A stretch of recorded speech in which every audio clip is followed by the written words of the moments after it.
Order, and let's stand for the Pledge of Allegiance, please. I pledge allegiance to the flag of the United States of America and to the republic for which it stands, one nation, under God, indivisible, with liberty and justice for all. All right, excellent. Town Clerk, will you please call the roll? Mayor Mayfield, Here. Vice Mayor Campo. Let the record reflect that Vice Mayor Campo is not present. Commissioner Fender, Here. Commissioner Kurzman, Yes. Commissioner Tompak. Yes. Thank you. Now is the time for public comment on non-agenda items. I do not see any. Town Clerk, there's none turned in. No. Okay. Now we will move on to additions, deletions, or changes to the agenda. Madam Mayor? Yes. Staff is asking that you remove item A, ordinance 432, for town discussion. Okay. This is a non-voting meeting, so we will just remove that. All right. Let's move on. If there's nothing else from my fellow commissioners, let's move on to discussion item B, which is the official town seal and town logos. Our town attorney is not here with us, so I'm going to ask the town manager to read the letter provided to us by the attorney. Thank you, Madam Mayor. Dear Mayor and Commissioners, it has recently come to our attention that there may be some confusion surrounding the difference between the town's official seal and the town's adopted logo. We have also been informed that there are multiple variations of the Pelican logo used by the town. We wish to clarify the differences between a seal and a logo and to request direction regarding the multiple Pelican logos and their possible registration as service marks. A municipal seal is generally used to certify or authenticate official documents in the conduct of official municipal business. The seal normally appears near the attestation of the municipal clerk to authenticate the signature of the municipal officer. The Commission approved Ordinance 427 on second reading on February 23rd, 2021. This ordinance adopts the town's official seal pursuant to Section 165.043 Florida statutes. The town's official seal is set forth in the photograph below. And as you know, you have seen this on documents that we have. Section 165.043 Florida statutes provides that once the official seal is designated in an ordinance, the unauthorized use of the seal is unlawful and punishable as a second-degree misdemeanor. Conversely, a municipal logo is a graphic symbol generally used to identify and market municipal programs, initiatives, partnerships, and services. Logo number 1, shown below, appears to be the logo most utilized by the town and may be found on its resolutions, ordinances, town emails, procurement documents, town business cards, etc. This logo was registered as a service mark with the Division of Corporations on January 28, 2021. The registration of the logo as a service mark provides the town protections against the unauthorized use, i.e. infringement, of the logo. See Section 495.131 of the Florida State Statutes. As mentioned above, it has come to our attention that there are other variations of the Pelican logo that were used by or are currently used by the town. These other logos are set forth below.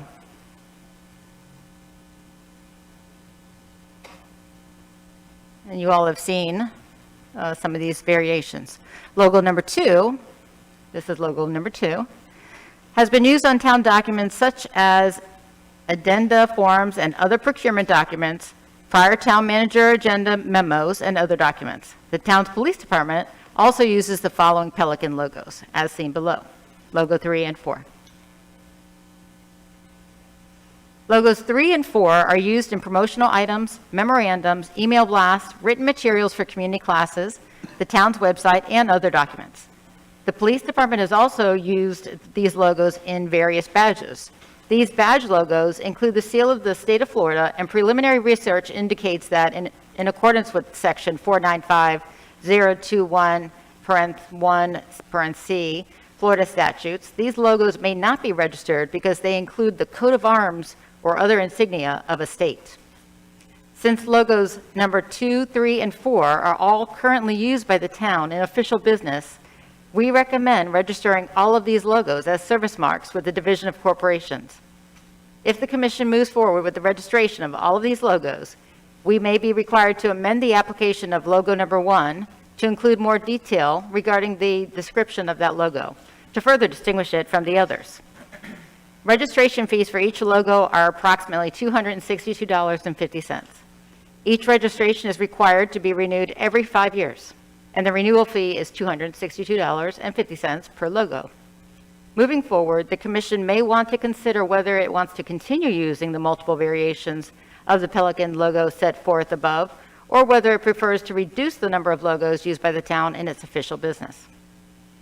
To further protect the town, we recommend adopting an ordinance prohibiting the unauthorized use of the town logo. The ordinance is meant to supplement the statutory protections against the infringement of the logo, to address unauthorized uses of that logo that may not fit the statute's description of violations. This will allow the town additional control over its logos and additional remedies if the logo is used without the town's authorization. Legal is asking that you let them know what questions you have, otherwise provide some direction regarding whether the commission would like to move forward with the applications for service mark registrations for logos number 2, logo number 3, and logo number 4. Whether the commission wishes to adopt one or more Pelican logos for the future use of the town, or continue to utilize all the logos currently in place. And whether the commission would like to draft an ordinance prohibiting the unauthorized use of a town logo. That was a lot. Thank you, Town Manager. All right, given that guidance from the attorneys, fellow commissioners, do you have any comments?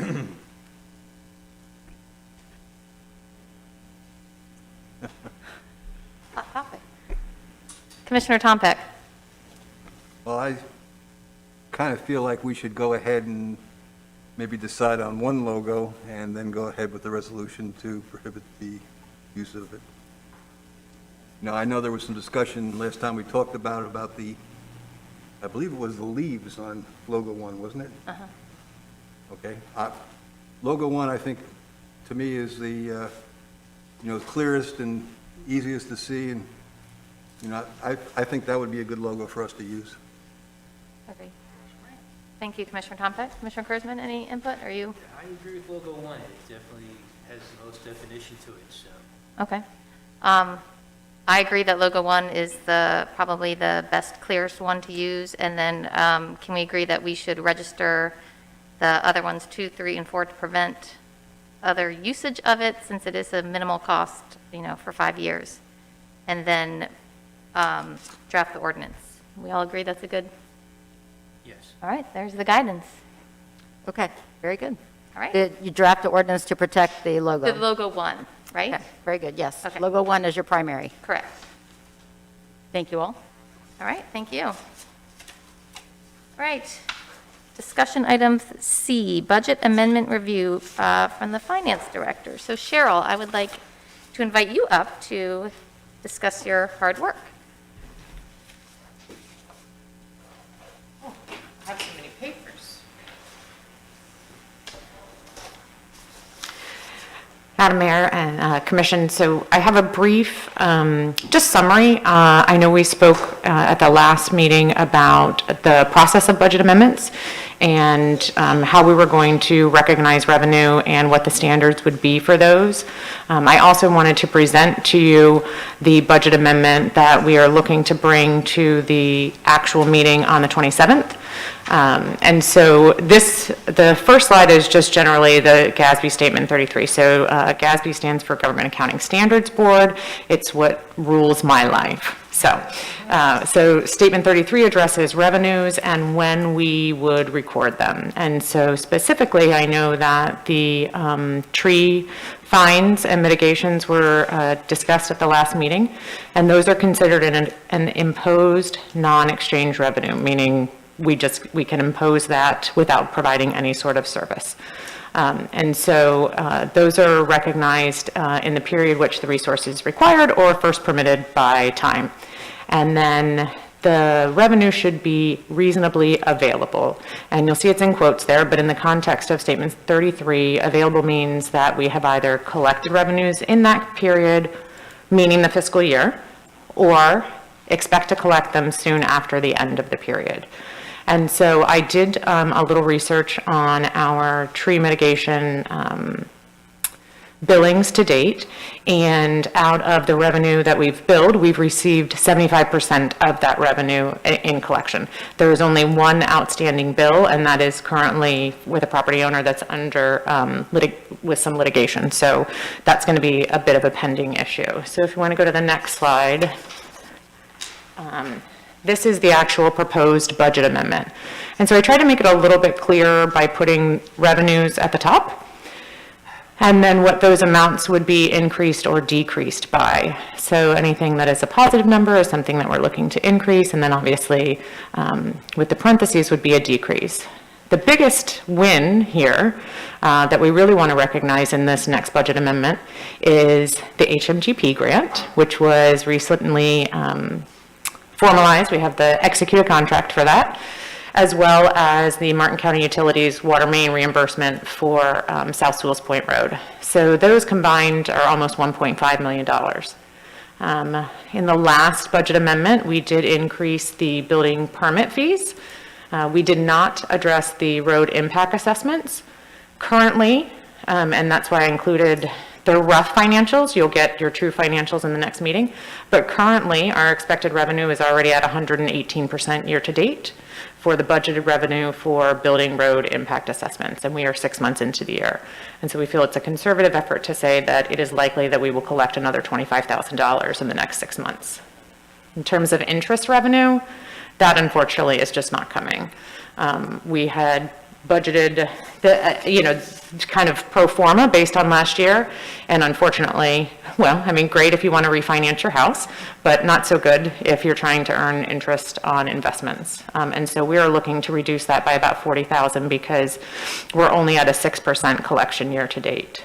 Miscellaneous revenue, again, we never know where that money is, what kind of money is going to come in. We're already at 168% collection. The tree mitigation fee is there. We're at 260% of collection for the budget rate. That transfer from reserves for the playground is really more of just a balance sheet movement. At the end of the year, when we did the audit, we did finally release those funds and move those into unrestricted. But we just need to take that money now and move it into revenue and recognize that, because that was the town's allotment from the prior 3 years for the $25,000. And then that last number is the $784,885, and that is the town's portion of what will be needed to complete Phase 1, Parts 2 and 3. And so if you look below on the expenses, most of that is pretty self-explanatory. We've had some large street expense, maintenance expense. The playground equipment just goes in line with the $75,000. It was a little bit more than that because of the mulch and some other things. We had the soil issues that kind of delayed us, but not a huge variance. The North Sewalls Point septic to sewer, simply a run over from the prior fiscal year. The project wasn't 100% completed at September 30th. We incurred some cost in October that we had not originally budgeted for. The replacement vehicle is for the building department. If you will remember, I tried to put in there the discussion. The original request for the 2 trucks was brought to the commission on June the 23rd. The motion that was approved was to approve 1 truck, which we did purchase, and to come back 2 months later for approval of the 2nd truck.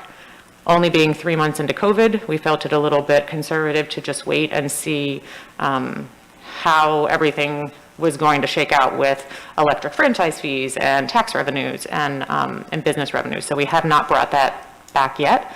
We will be asking for that at the next meeting. And then South Sewalls Point Road, construction Phase 1, Part 2, and Part 3. These are the remaining construction costs for J.W. Cheatham. We have, Part 2 is essentially complete. That's the remaining construction cost that the town is going to have to contribute. Part 3 is going to be what we are going to talk about in the special meeting immediately following here, is to go ahead and give the notice to proceed, because we said at that meeting we were not going to give a notice to proceed until we had secured the HMGP funds. And then the CEI services is the second item on your special agenda. That's the consort contract. They were selected as the #1 vendor for CEI services back in an RFP a few months back. Questions? I know that was a lot. Thank you, Cheryl. That was a lot of good information. Yes, Commissioner Fender. Thanks, Cheryl. I appreciate the diligent report. Despite my recent grumpiness, I'm very appreciative of everything you do and all your hard work. I do have a question about the last entry on the top line, the 784. Yes. Where does that leave us after the transfer from reserves? In the reserve account, I guess is better. So currently in unrestricted funds, we have 1.6 million. And so if you pulled it strictly out of your unrestricted reserves, you'd be, roughly 900,000 or so. And that's without having to take out of the disaster reserve or the operating reserve. So you'd still have $1 million allocated for disaster and 500,000 for operating expenses. Great, thank you. All I have. Good. All right. Commissioners Kurzman, Commissioner Tombeck. All right. Okay? So, Oh, I didn't know if you wanted to go to the next slide, but okay, we can go back to it. no. Keep going. Okay. So the next slide is just those budget tables that we've been showing, or that Joe and Amy have been showing as well, what the budgeted expected costs are for those things. You'll see in that town portion, there's 235,020, and in the town portion of Part 3 is the 942,523. The good news is we are going after an additional 400,000 from HMGP for that, along with that 877. And so we hope to be able to reduce that number to closer to $500,000. And once we secure those funds, that we'll just recognize that revenue, and it would be less that the town has to transfer out of pocket. But at this point, because we are moving forward with construction, I just want to make sure that the commission is aware and everybody's clear on how much we're going to have to contribute. And then if you go to the next slide is the cash one. I know you should have a cleaner copy that looks a little bit more like this. I know the screen is hard up here. Because of course budgets are great, and my husband gives me a budget and then I can't spend it until the actual cash comes in. And so this is the actual cash flow projection, because the Indian River Lagoon grant, for example, we cannot collect that $330,000 until construction is complete on South Sewalls Point Road.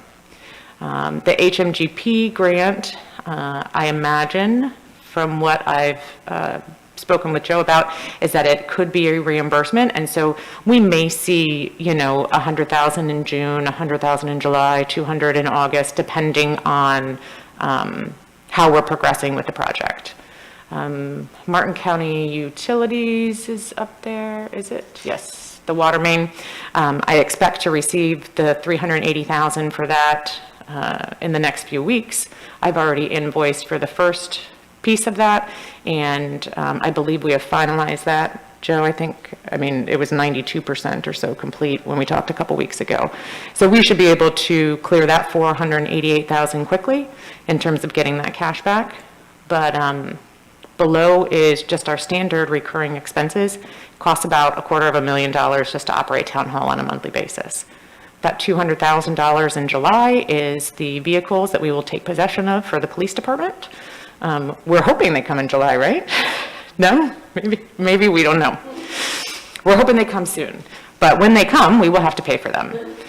And then below are the rest of the construction costs and estimated grant management costs. Those may change based on your decisions at the next meeting in terms of what you want to do with the continuing contract renewal for grant services, but that's based on the information that we have. The good news is we do have that much cash. The scary news is it's almost all of our cash. So. Is that, all right? Thank you, Cheryl. I appreciate that. And I have a question from Commissioner Fender. So that last comment, that was my concern. I see the $2 million cash flow negative in August, and we're not recognizing, we won't receive the 877 until September, end of the fiscal year? It just depends on where we're at in that project, I mean, and what percent completion. I mean, so they're good about getting us reimbursed. I don't have an advanced pay agreement with them at this point, like we did with DEP with the 600,000. What do you believe the risk probability of not receiving that 877 in this fiscal year? I don't see that as an issue because, I mean, they've got 120 days to complete the project and expected to be complete in August. And so they'll allow for incremental billing, so we can pay an invoice, submit for reimbursement, pay an invoice, submit for reimbursement. The only one that has to be completed is the Indian River Lagoon. Indian River Lagoon, I can't do incremental billings, that the whole construction project has to be completed. Okay. Well, a few minutes ago, I asked you about the hit to reserves, and you had a great answer that said there was plenty of cash in reserves, but that cash flow statement there, you said that's all the cash we have. Is that not the reserves cash, or? Right, so your reserves are 1.6 million and then also 1.6 million. So you have 3.2 million in cash. Okay. So the timing of it is going to be a little bit off, but if you look at the end of it, I mean, That really then is not all the cash we have. We have $1 million float under that, even though it's Dedicated. it's dedicated, that we wouldn't want to ever touch, or probably couldn't, but That's restricted. right. And so we would just need your direction to say you're okay to spend that. will we have to say that? I would imagine yes. So are you saying that we will have to spend restricted cash? Madam Mayor? Yes. Just as a reminder, when this project started, the original budget included moving $1 million from reserves to initiate the project. So yes, that part of this plan was to use $1 million, and that was from the, I believe it was 2018-19 budget that was created. So there has always been an anticipation of moving that $1 million over at that time. Your follow-up question is, do we think that we're going to have to continue to dip in? And then Cheryl's response is yes. We have to say yes because when we started this project, you had a graph that showed you receiving about $447,000, that's off the top of my head, $447,000 grant from a TMDL grant that did not come through. That we did not get that one. We also did not get a couple of other grants. And so when those grants don't come to fruition, they were placeholders on our graphs, on our pretty pictures, if you will, but they don't pay the bills. So in order to get the project to continue, we will use our monies. Let me But ask that a is why you different way. saved, or previous commissions saved the money, so. Regardless of restricted or unrestricted, there is $3 million in cash, and we will go cash flow negative $2 million, which will leave $1 million of possibly restricted funds. Am I saying that correctly? So there's two pieces. So there is your fund balance, and that's where you have 1.6 for operating and disaster, and you have 1.6 unrestricted that you are allowed to spend, and you can. You have, where that money is in the state SBA. So I would need your direction to simply draw that down into the operating account, but it is still unrestricted funds. But again, 1.6 plus 1.6 is 3.2, last time I Correct. checked, and that's much more than 2. I'm sorry, so your 2 is just a running balance of what your net income is and what your cash needs will be, not negative this, cash- right, this is just an income statement, not a balance statement, not a balance sheet. Okay. All right, then, so what's the cash flow statement then? What's the actual reality on that, at the end of August? Well, the actual reality at the end of August is there's 2.3 million in your state SBA that we're going to have to draw down to cover these payments. Then in August, we'll get that money back and we'll put it back into the SBA and it would go back into your unrestricted balance. But there's going to be a time period where you're spending the cash. I guess I'm really trying to get at, despite all of the spending or non-spending, how much cash, restricted and unrestricted combined, is at the bottom line? 1.6 plus 1.6, 3.2. minus whatever we spend. Minus 2 million, right. So you'd still have $1 million in That's cash. what I thought Okay. you were saying. I just want to make sure I understand it, yeah. Yes. Okay. I'm sorry, go ahead. Are you good? All right, Commissioner Tompeck. Yeah, just a quick question. If you spend operating or storm restricted cash, are you violating any GFOA requirements or going below where the GFOA expects you to be in terms of days in cash? No, because we did not formally, so there's, see, now you're testing my accounting knowledge. There is, I'm way past my account. there is no formal, like with a bond, and it's secured by that money. So this was just an administrative decision that if you did decide that you wanted to say, okay, you know what, we want to drop below it, I wouldn't touch the operating. I would say make your disaster, because your operating reserve should be to, like 3 months worth of operating expenses. And so that would go against the GFOA's recommendation. But currently, there is 1.6 in unrestricted. So the transfer that we need from the town is about 700,000, which would still fall in line with your unrestricted reserves. And if I may, Madam Mayor? Yes.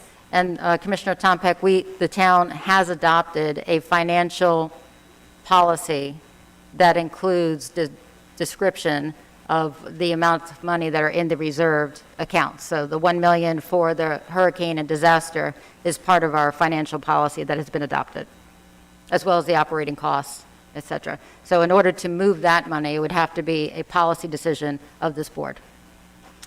Thank you, Town Manager. Commissioner Fender? So all that aside, what do you think 2022 looks like if you had to draw a graph of this into the future, if you had to guess? Is there any way to replenish, I guess is my question. No. Not to replenish, not unless you change something in terms of your revenue sources. Which is what we're talking about with the next presentation. There's also the value of property is probably going, I'm no expert here, but the amount of turnover and new builds, I imagine that, tax revenue would be good next year. That's my, You'd have to ask the property appraiser. I don't. that's just my unexpert opinion. Okay. Any other questions? All right. Oh, I do want to say, since this is a workshop and this is the time where we talk and figure things out, I want to clarify with Cheryl and Town Manager that this budget amendment, barring some unforeseen circumstance, this is exactly how it's going to come back at our next meeting, so that we should all be ready to go and feel confident in our decision to approve it. So this is the time, is what I'm saying. So if there's no more comments, we will move on to the next subject. Thank you, Cheryl. That was very good. Very good. All right, we are waiting on Dr. Delaney for item D.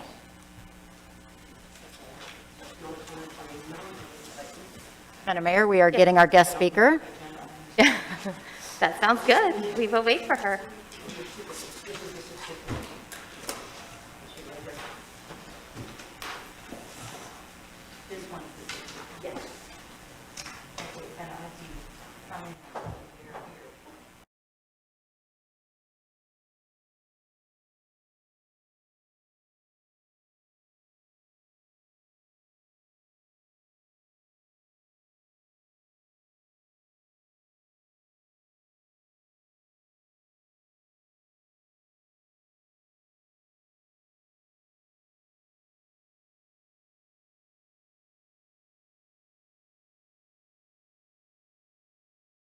And thanks for the opportunity to reconnect with the town of Sewalls Point.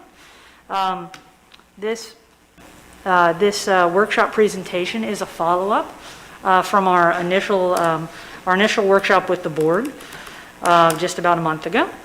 And Kim, can I get you just to introduce yourself once more? Yep. As you're pulling it up. Kim Delaney from Treasure Coast Regional Planning Council. Sorry about that. Oh, that's A little okay. tricky to speak with the mask fully over.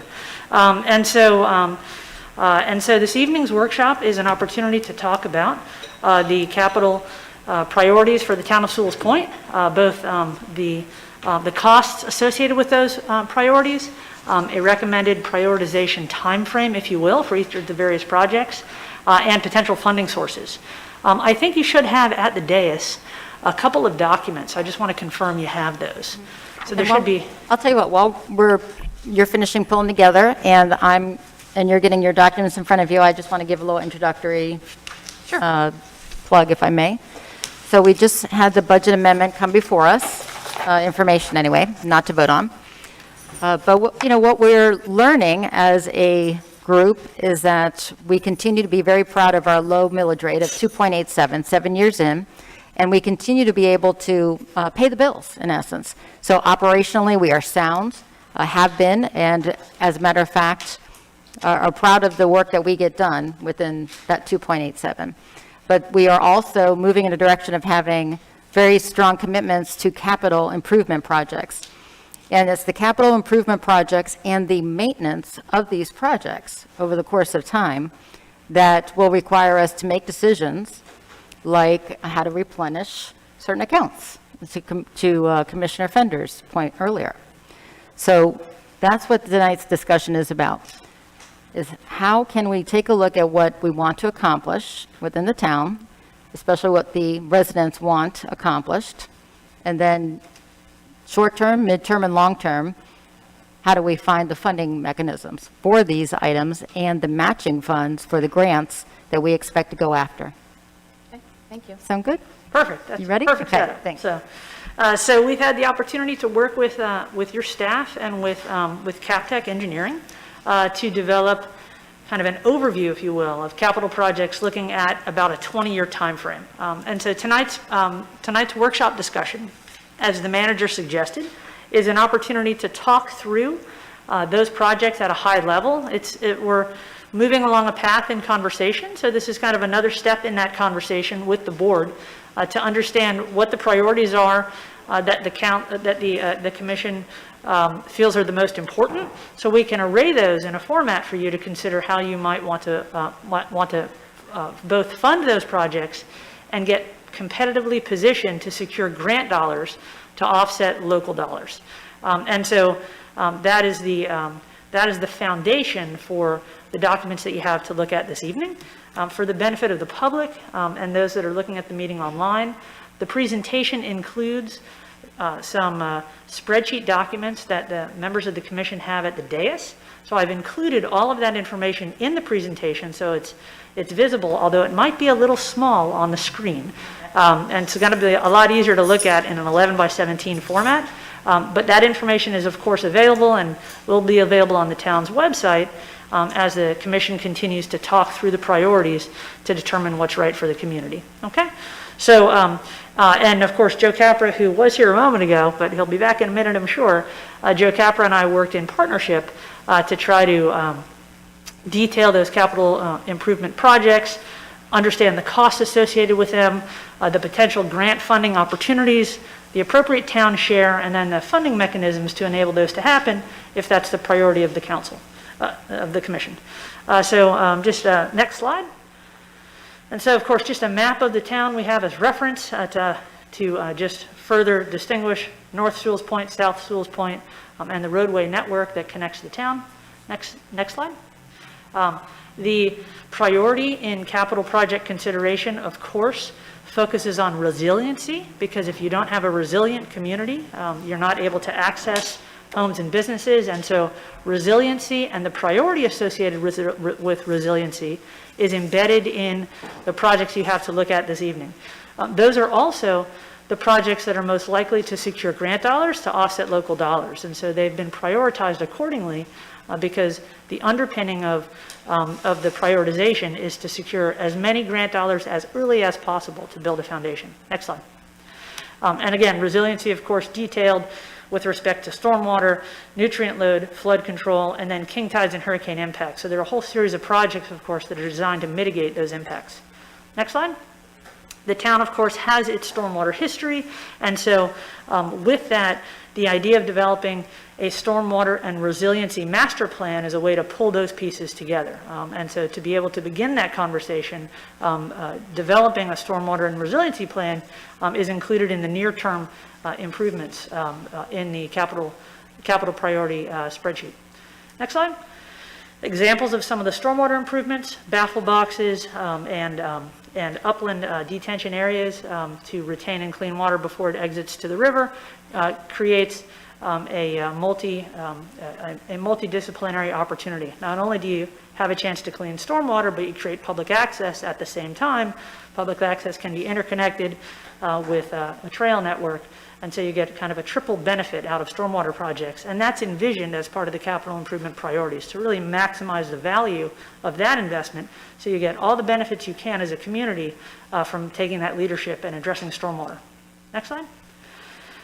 With respect to roadway improvements, of course, South Sewalls Point Road is included in its various phases, and what you'll see as we get into the capital improvements spreadsheet to consider is South Sewalls Point Road is broken into actually 5 phases. Phase 3 split into kind of a Part A and a Part B to align with your current funding approach. And so that said, this slide illustrates the South Sewalls Point Road project in total. Go ahead, next slide. And those components broken down into phase 1, go ahead, next slide, phase 2, next slide, phase 3, which is broken into A and B because you're underway with a portion of that project. Go ahead, and next slide. The North Sewalls Point area septic to sewer conversion also included in the capital project in the later years to align with funding availability. Next slide. Additional map graphics if needed with respect to North Sewalls Point Road. Next slide. And of course, the opportunity to benefit from a collaborative relationship with Martin County to advance the septic to sewer project along South Sewalls Point Road is aligned with the county's Connect to Protect program. This map, of course, illustrates locations where the county is advancing those projects. Of course, we have awareness that by the time that the county won't be getting to South Sewalls Point in a time frame that seems to be consistent with the community's desires. And so the Connect to Protect project for South Sewalls Point Road is also included in the capital program. Next slide. And the type of systems that are initiated, of course, vacuum systems and grinder systems, they are differentiated. They have different costs associated with them, different maintenance requirements. Next slide. The vacuum system is envisioned for South Sewalls Point Road, and there's a along South Sewalls Point, and there's a detailed cost estimate associated with that project, so we can work through the details of that project to best understand the Commission's desire as to how that project could be addressed. Next slide. One other component, previously referred to as the resiliency trail, and better understanding the town's history, maybe it's Racy's Trail, Racy being, of course, a founding property owner in South Sewalls Point, but an underrepresented piece of your history. And so the idea of perhaps a Racy's Trail that connects those various waterfront points and recreational opportunities. Go ahead, next slide. Components of that project, of course, including both multi-use path pieces along with sharrows where the trail could align along the edge of the roadway and create waterfront access opportunities that can also all be funded through various grant funding sources partnered with town dollars. Next slide. Additional waterfront dock opportunities may be appropriate, and those are included in the outer years of the capital budget if the commission so desires. Next slide.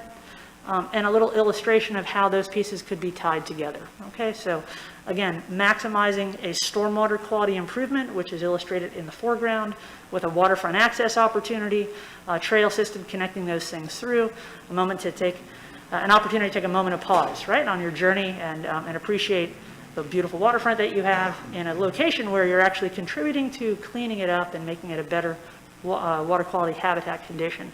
And so kind of an idea of how those things piece together. Next slide. In considering the capital projects for tonight's discussion, of course, we looked into all the various funding sources and tried to array those along with the various projects for the town's consideration. And so all of the state agencies, the state appropriations opportunity, and the federal grant funding sources that might be available are all identified in the capital budget. And this is all just by way of background, but I just wanted to kind of bring us up to a common point of discussion. And go ahead, next slide. And so with that, for the capital projects discussion, there are 2 documents for the board's consideration this evening. The first of those looks like this. So it's an 11 by 17 spreadsheet. It's color coded. to correspond with projects that are underway, grouped together, along with near-term, midterm, and long-term projects. And it's a lot of information. And so we have as much time as the commission would like to walk through those projects to make sure everyone understands the pieces of those projects, the cost estimates associated with them, and how they are arrayed. Okay? Hold on So- 1 second, Tim. Yep. Do you all have an 11 by 17 in front of you? We have it in a smaller version. Smaller version. I'm not Okay. sure, is it all the way across? All right. Can you read it comfortably? There you go. Okay. Comfortable for your, legible for you? Are you Yes, comfortable with I that? Okay, good. So, as that spreadsheet is arranged, and this first set of projects is simply the projects that are underway. So the projects are identified with a reference number, the name of the project. Whoops. Go back to that first slide. There we go. The name of the project. There are a series of footnotes that are indicated in the third column, and the legend, which is a little small, but I'll talk through that for the benefit of the public, is indicated at the bottom. The time frame for each project, either underway, near term, which we would suggest is in likely the 2 to 10 year time frame, midterm, perhaps 11 to 15 year time frame, and then long term, maybe a 16 to 20 year time frame. Okay, so those are the 3 groups of projects. They are color coded in your spreadsheet to make it easy to walk through. It's a lot of information to digest tonight, and again, it's a discussion for this evening, and so I don't want to suggest to the board or the public there's any quick decision making to happen, because it's a lot of information to walk through. Each project also is detailed with respect to the various grant and funding sources that would be reasonable to consider. Okay, so just talking through the first group of projects, if I may, carry on. So, first group of projects highlighted in yellow are the projects that are underway. So there are 2 projects that are underway now, South Sewalls Point Road Phase 1 and South Sewalls Point Road 3A, which is the project design component. Okay, and so as we know, there are grants that the town has been successful in receiving, and those are detailed: an HMGP grant for $877,000, a DEP grant for $600,000, an In River Lagoon grant for $330,000, and a Martin County Utilities grant for $488,000. In addition, there's a grant submittal pending for an additional HMGP grant for about $691,000. Okay, the town's share for those projects represented $1.1 million for South Sewalls Point Phase 1. Sorry. The town has already begun allocating $150,000 for Phase 3A of South Sewalls Point Road for the project design component. Okay, Joe, please let me know if you want to jump in if I steer off base. And Joe and Captech's firm, of course, have provided all of the background information, and so I understand things at a kind of a high level, and Joe is really the person to get into the details. Okay, next group of projects are grouped and suggested for the town's consideration for the near term. So these are projects that, based on the resiliency needs of the town, based on the priorities commission members suggested as they prioritized the most important things for the community, based on the input we received at your workshop a month ago, and based on the likely availability for grant funding for various projects, this group of projects is suggested for consideration in the near term. So I want to talk through those individually if we can as we walk through. Okay, so those are all in green. Green means go, right? So this is the for your near-term consideration. Pardon me. The first group of projects, B, C, and D, B, C, and D are all related to South Sewalls Point Road, Phase 2, Phase 3B, and Phase 4. Each of those projects would be anticipated to receive grant funding that's pretty substantial. Oh, God bless you, Michelle. Thank you so much. So, as you can see, for Phase 2, there's a grant in process now for an HMGP grant for $1.83 million. The project's on the LMS list for the public. HMGP, Hazard Mitigation Grant Program, LMS, Local Mitigation Strategy. And all of those acronyms are detailed in the spreadsheets and in the PowerPoint presentation, but they're a little tough to see at this scale. And so because that project is on the LMS list, as are the remaining components of South Sewalls Point Road, the potential grants include FDEP, Indian River Lagoon, and Martin County Utilities, each of which is potentially going to receive just over $500,000 in grant funding from Martin County Utilities. So as you consider the arrangement of your capital projects, certainly those 3 roadway components seem as though you would want to accomplish those in the near-term timeframe, right, within the 10-year timeframe. Following line E is the septic to sewer program. Now, the septic to sewer program has been broken out into 2 pieces, and it's a fairly substantial project, clearly. It's a $17 million improvement. For your consideration, the project's been broken out into 2 components. The first are the initial startup costs, if you will, the legal costs associated with advertising and an interlocal agreement if you want to pursue an arrangement with Martin County to enable a municipal service taxing unit to help defray costs, an initial project design to enable you to get into funding discussions with the granting agencies, and grant administrative costs to get into the program, to get into the grant programs. It's kind of the sweat equity part of large-scale capital improvement projects. And so the suggestion to the council, to the commission, is to consider probably about $250,000 to get into that large-scale program that likely would be town costs as you advance septic to sewer. The balance of the project is broken out between the town share, the estimate being about $2.3 million, likely coming through a state revolving loan fund, loan to the town. Pardon me. Grants potentially through FDEP, the Indian River Lagoon, and perhaps state appropriations, which are estimated to total perhaps about $6.9 million. And the balance of that project would potentially come through an MSBU. An MSBU can be established in partnership with Martin County, as the commission will recall from our workshop a month ago. An MSBU can be established with Martin County through resolution of the town commission.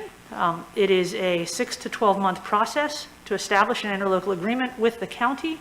Once that interlocal is established, if the town wants to pursue an MSBU, there's pretty extensive public input required to establish an MSBU. There are actually 3 public notice times, 3 public notice activities that are included within the establishment of an MSBU, both an initial public notice to indicate that the commission is considering the establishment of an MSBU, and then 2 resolutions to be adopted. First, an initial assessment, and then a final assessment. So it's a public process. There's a lot of action by the town council, a town commission required. With that action, it has the potential to create roughly $7.8 million in funding. That would be a user fee-based funding source paid directly by property owners. The estimate is about $79 per household monthly to substantiate that funding source. And so that project is suggested in the near term, again, with the town share coming in at about $2.6 million or so. The balance expected through MSBU and grant funding sources with a well-organized approach. Okay? Moving on. Questions? Stop anytime? Yes, I think we do have a question. Commissioner Tom Peck, did you want to ask about this item? Yeah, I just wanted to make sure I was clear on that. The initial cost of the $250,000, would that eventually be recouped through the MSBU or some other process, or is that really coming out of the town fund? Madam Mayor? Yes. We see that, Commissioner, as fronting money, or seed money. So that is a combination of consulting fees and legal fees that would need to happen in order for us to get started. I have deemed it the cost of admission, really, to get forward, to get moving in the right direction. There is some feedback that says that if we go if we actually go forward with it all, it can be part of what we get reimbursed. But I don't want to move in the direction of expecting to get reimbursed the $250,000. That would be that skin in the game that many have asked, what are you going to be, putting in for this? But at this point in time, it's just that portion. And- So that's not the 2 million. The 2 million would come from arrangements with the county, and the 250,000 would be from the town. And Commissioner, if I may, slide 28 has a detailed breakdown of the septic to sewer, so if we could just jump forward to slide 28. Is this the one? Yes, Okay, I think we have. look, back. There we go, it's that green box slide, there you go. So, and Joe may want to assist me with this discussion, but this is the detailed breakdown of the costs associated with the septic to sewer.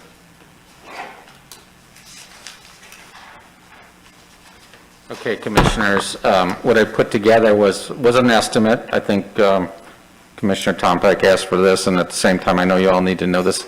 It also tries to tell you the process we have to go through for this program, okay? Remember, we're talking South Sewalls Point Road, South Sewalls Point, okay? There's about 652 units in South Sewalls Point. It'll be a vacuum system, okay? The first thing that we have to do, and you see under E1, is we have to prepare an interlocal agreement with the Martin County Utilities to investigate the feasibility of septic to sewer and come from conversion to South Sewalls Point. This cost of $50,000, that's some of the seed money that Ms. Berger was telling you about. Basically, we're going to have to, you're going to want your legal staff as well as your staff to look at these, what the program is going to be. The other item that is needed, because it's the second item, preliminary design report, a PDR, it's about $75,000. That number has come from a designer of vacuum systems. Essentially, he has to prepare a report that shows that sewers are feasible for South Sewalls Point, okay? And it's a good program, and he's going to try to use what was already completed for the county, but he does need to do more investigation on that, and so he estimated $75,000 for this item. The next item is grants and loan appropriation. This is kind of a guess. If we have to go after, as many as 5 different grants, we could spend this much money for grants, both whether we pursue state appropriation, revolving funds, various options, okay? And then the next item, I did look at the cost for surveying. One of the most important things we have to do on this is to make sure we have the right-of-way to put these facilities in place. And so we've really not done this in the town's history, is locating where our survey is, where our right-of-way are. And what we run into all the time is just like we did on South Sewalls Point Phase 1, we had to figure out where do we own the land and what is the limitations on the right-of-way. We have plats and so forth, but we really don't have anything that shows justification for places where we don't have plats. So to do all of South Sewalls Point, it's a $400,000 endeavor, okay? Now, one thing I want you to know is that money can also be used in all these stormwater improvement projects we are also going to be doing throughout South Sewalls Point as we do Phase 2, 3, and 4, okay? So it's not just being used for this, it can be used for the stormwater project. We did an estimate on design and permitting based on the number of sheets that would be needed and creating a design system, designing an actual system. It's about $1.2 million. That would be plans and profile sheets for all the roads and so forth in the town, and getting service to all this, again, and this is in South Sewalls Point only, from Archipelago to Island Road to High Point, all the subdivisions, all the way up to Townhall here. And that's how much that would be in getting permits for those. And last but not least is land acquisition, okay? You've already proposed on just Phase 3, just doing a stormwater treatment area, you're spending of this amount of money, $750,000. It's where we need to place the vacuum building. Now, I know there has been some preference that we use the lot behind Town Hall. And they will do that review in that preliminary design report to see if it's feasible. But they're not highly encouraged based on the elevation changes in getting the vacuum system to work from High Point all the way up to here. They're suggesting that it may have to go midway down, somewhere in the Homewood subdivision. So we may have to acquire a vacant lot there, or utilize one of the, maybe some of the lots that we currently have for stormwater down there. But the point being is we need to have some money set aside. This may be a little more than we need, but the point I think that we were talking about is about $2.6 million just to get ourselves set up. Now, I think the understanding at this time is we're going to ask Martin County Utilities to front end this money with a loan that hopefully we can recuperate in the special assessment that we're going to have for the residents. And I think that's part of your question, John, whether that's possible. Some of this we can, but not all of it. We've been told that they probably can find this money for us to, and loan it to us, so we don't have to come out of pocket for that. But that remains to be seen. I believe, Michelle, I think that we're still waiting on that confirmation. But so that's the first part of the project, okay? That's the grants, design, and surveying. We don't have to spend all this money all at once, but if we're going to go after grants, we have to have a plan that works, and we have to know that it works, okay? So that's why we put all these dollars in here. The next group is, next slide down. Go down, where are you going down? I already moved it for you. Okay. So the next thing is actually getting the construction, okay? After we know it works and we've set up the special assessment program, these are what we estimate the construction cost.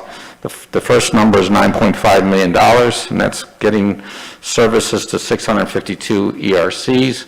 The thing you should know that there's this $14,465. It has come from the county utility department has already built 2 of these systems, North River Shores, and so they've estimated them and bid them in Golden Gate as well as in Old Palm City. And so we came up with that $14,006 from them, okay? That's not something I just pulled out of the air. That's what they have. That includes the lines that are in the road rights of way. It also includes the vacuum building, okay? That's a pretty expensive item, that vacuum building, and so that's that number. They also know that they're building these facilities in our town roads, and so they will be damaged. And so they have $2.5 million set aside for restoration of the roads. They came up with a little bit less than that. We kind of did the numbers, and it comes up to about this number. And then you're going to need somebody to monitor and do a grant administration, so we put the $1.3 million. So that comes about $13.3 million to do the construction phase of the project. Next slide. Next item that is typically charged to property owners that hook up to a wastewater treatment system is what they call a capital facilities charge. Again, that's $2,100 in Martin County, so that's $1.4 million. So the total cost is coming to about 17.3 when you add up the numbers above that. And if you looked at that number, okay. If you look at that number, you would say, well, divide that by 652, and you'd get $26,534 per ERC. Now, we know nobody wants to pay that much money, and Martin County has set a rule from their commission, which we are part of that group. They want to make sure that the systems, they charge the residents $12,000 a connection. So somewhere between $26,000 and $12,000, we have to go find some grants, okay? And that's the goal, is to find some money so we can buy that down. Now, there's some items above, maybe the capital facilities charge, things like that the county can maybe reduce, but they usually charge it to every property owner in town, because they've already made those investments in treatment plant capacity and lines and force mains and so forth to get to town, okay? Now, those are all money that are for the facilities that are in the public right of way, okay? That's what's there. And basically, it's pretty much saying that we need to go about $10 million in grants and loans to get the project to work. Connection on private lots. this gets you, the numbers above that gets you to what gets you to the property line, and people have to hook up from their property line to the house. And that's been costing about $2,500, and that's something that the property owners would have to pay. So the total cost of the project for property owners on their private property, plus what our goal is for a cost per ERC, which is a residential lot, is about $14,500. So that's the charge is being expected for the system. Again, this is a vacuum system in South Sewalls Point. It will be a system that everybody will need to hook up to. As you can tell, it's a substantial investment, and so they obviously need to get it. If you're going to put it in place, you got to use it. I think that summarizes the table. I'm sure I've opened up a million questions for this, but I just wanted you to know, I tried to put together a rough estimate. I don't doubt that some of these numbers can go down, but depending on when we do this project, they also can go up. So these things can move in either direction at this point. But I think I've included all the costs that I've learned from the utility department, as well as what I've seen on other septic to sewer conversion programs. Thank you, Joe. I think there's a question. Joe, I think there's one question. Commissioner Tompeck? Yeah, actually, Joe, I just want to make sure, because I think one of the things that the residents really want to completely understand is what the total cost is going to be. Okay, you've identified the cost of $12,000 plus the connection on the lot, $2,500, and the vacuum system's not going to do any good at the street line. You're going to have to connect.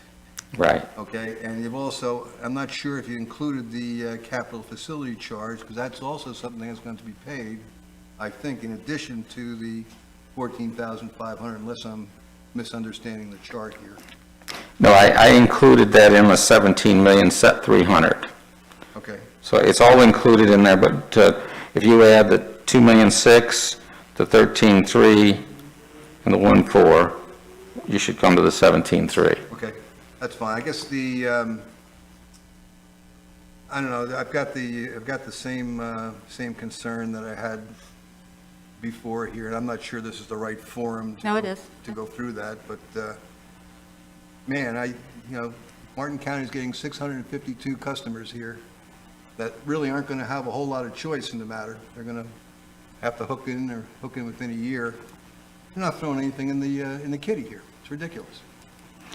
I feel strongly that at the very least, they ought to pick up the top part of this, the E1 part of this. I don't see why that's out of the question here. I know that we'd kill for 652 guaranteed sewer customers.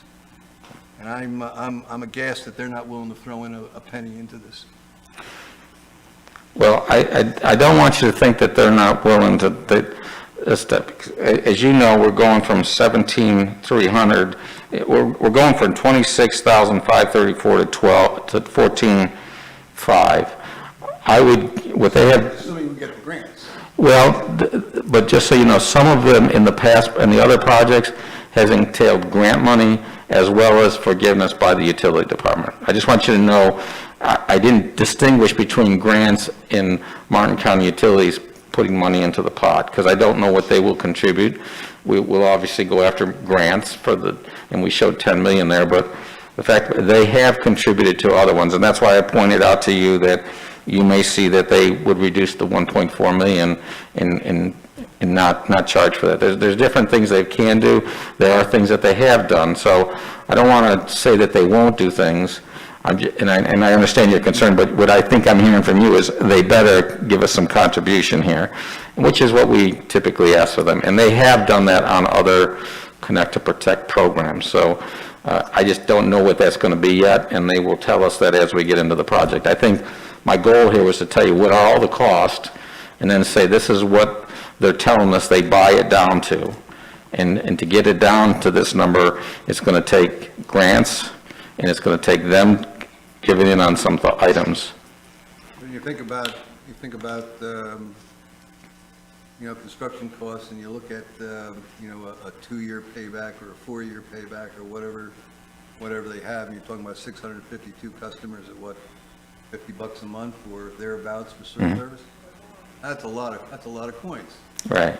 And they ought to be able to throw in something here. And I don't, and I understand what you're saying, maybe it's too early to find out what that is, but they need to participate. 652 customers, nothing to sneeze at.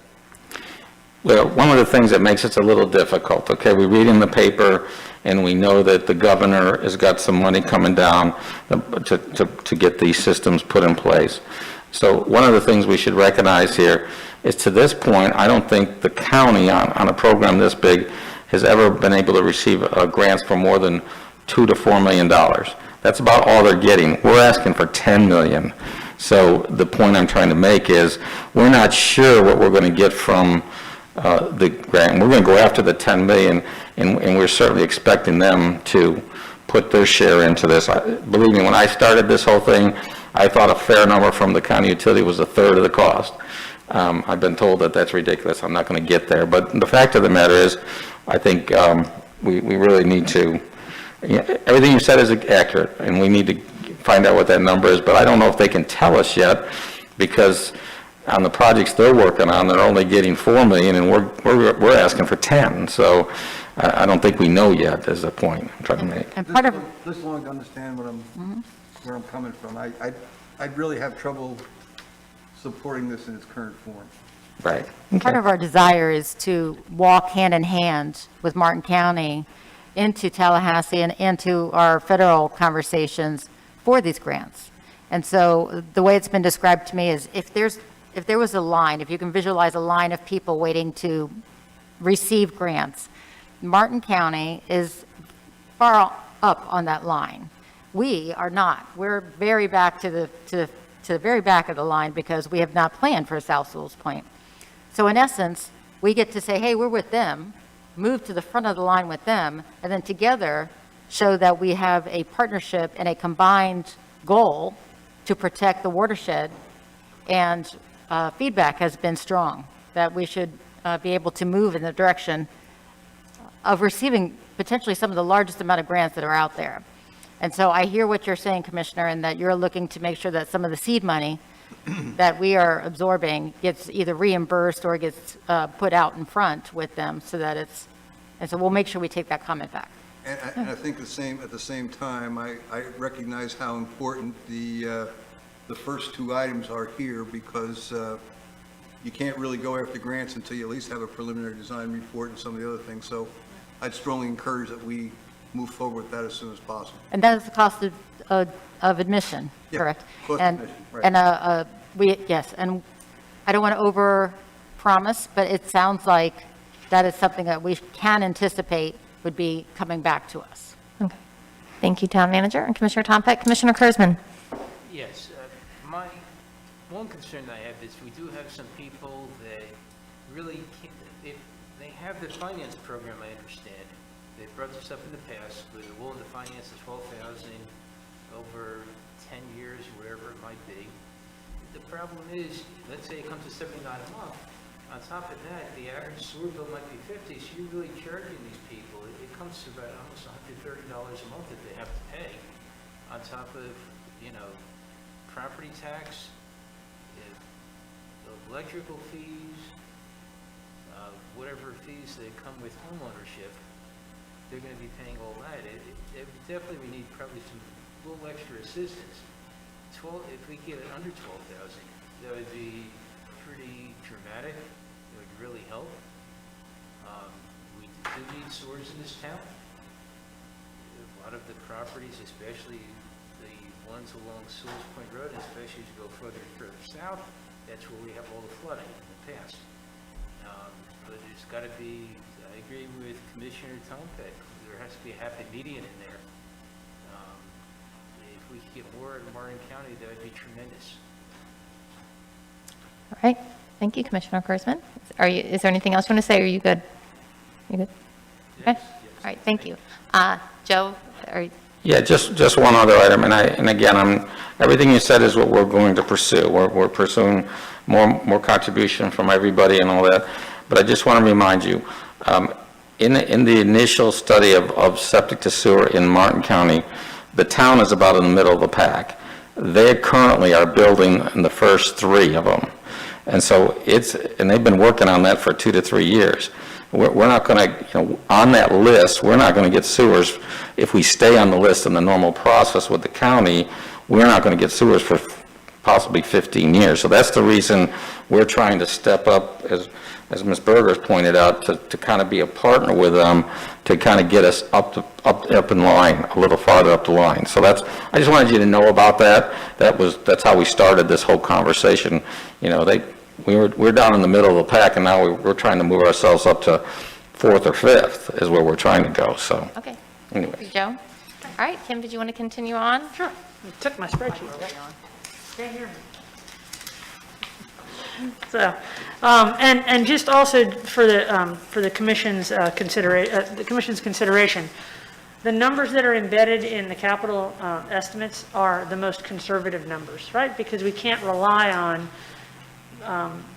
a different structured agreement with the county until we get down the path. So, but as the town manager mentioned, without seed money and getting into the game, you're definitely out of the game. So if the goal is to get positioned for the most grant dollars available, that's the way to do it. That's how communities are successful.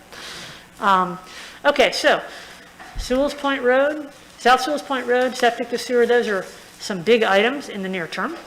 Walking down the capital improvements spreadsheet that you have, a master stormwater and resiliency study, again, recommended in the near term. It is the most valuable document you can create to get positioned for stormwater grants. Without that in place, again, it's a cost of admission. It also enables you to create a stormwater utility, which, as we'll discuss later in the workshop, is a funding source that positions you to be able to bring grant dollars in and leverage them with a utility fee structure that's outside of your traditional ad valorem. So master stormwater resiliency study costs about $225,000. The expectation is that grant funding through DEP should be available to offset those costs. Pardon me, to bring that down, to bring the town's share down to about $150,000. Okay. Swale construction, as the board has discussed in the past, there's a need for additional swale construction. The estimate, the phase 1 component of that suggested about a $50,000 piece of swale construction. That would be in the near-term time frame. Again, this is over a 2 to 10 year time frame, but to stay up with the flooding needs that you have. Seawall construction has been broken out into 3 phases. There are some immediate seawall needs that you have, and then other seawalls that likely will fail in the advance of storms and hurricanes.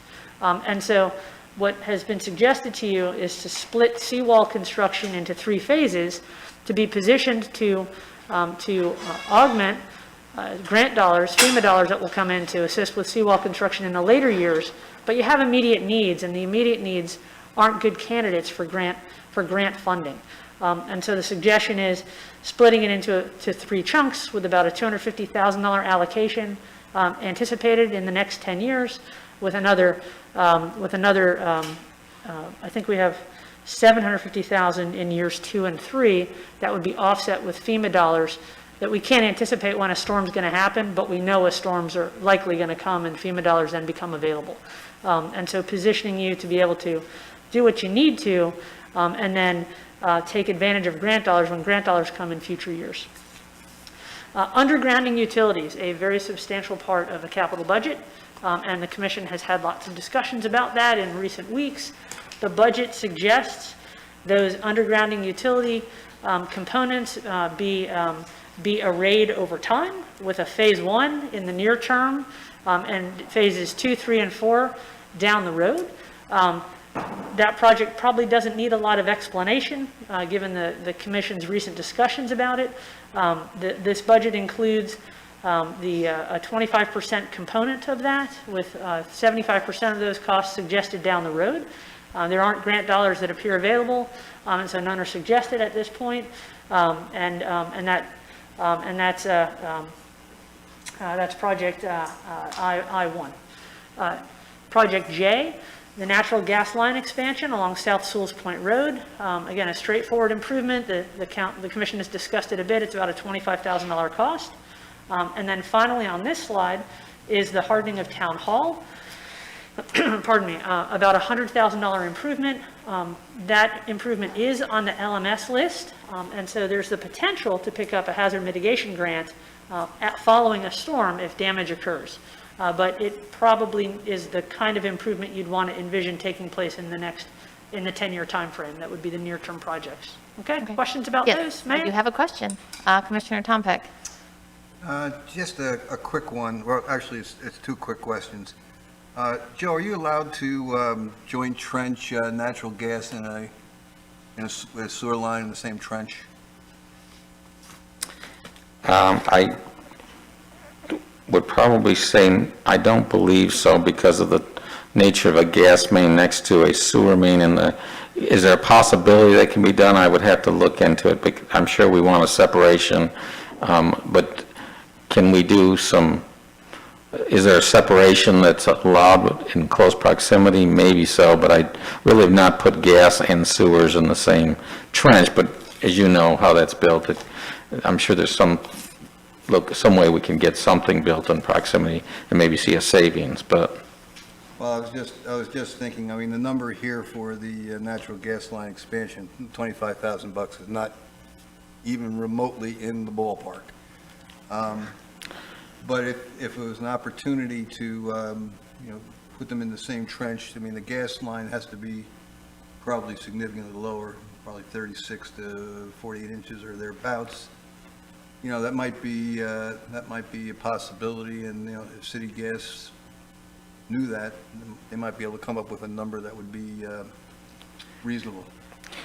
Well, just so you know where I came from on the 25,000, I really was expecting the gas company that would come here is owned by FP&L, and what we're going to need to show them is that there's going to be a use, people are going to use the gas lines if they bring them here. So all I was trying to do is give us a coordination effort in town that we basically show that there is an interest. I don't know if they would, what kind of commitment they would require from the residents, but they're going to want to know that the people are going to actually use it. I'm thinking most of those capital facilities, like many extending power lines and things like that, are going to be incurred by the utility itself. They'll probably use 35 or 40% take rate when they figure out their capital cost and their 4-year Yeah. payback or whatever. And residents are going to pay for it anyways, but the fact of the matter is I was thinking the town would basically just put some seed money to get the discussion going, to get those lines put in. That's my thought on gas lines. Okay, thank you, Joe. All right, Kim. All righty, moving on to the latter part of the near-term projects, 4 more for your consideration. Septic to sewer at Townhall, about a $75,000 project. It appears the town is likely going to receive about $31,000 through state appropriation, so it brings the town's cost down to about $44,000. Beautification on South Sewalls Point Road is the opportunity to maintain the tree canopy while other work is taking place along that corridor. So as a standalone project, that's about a $300,000 cost.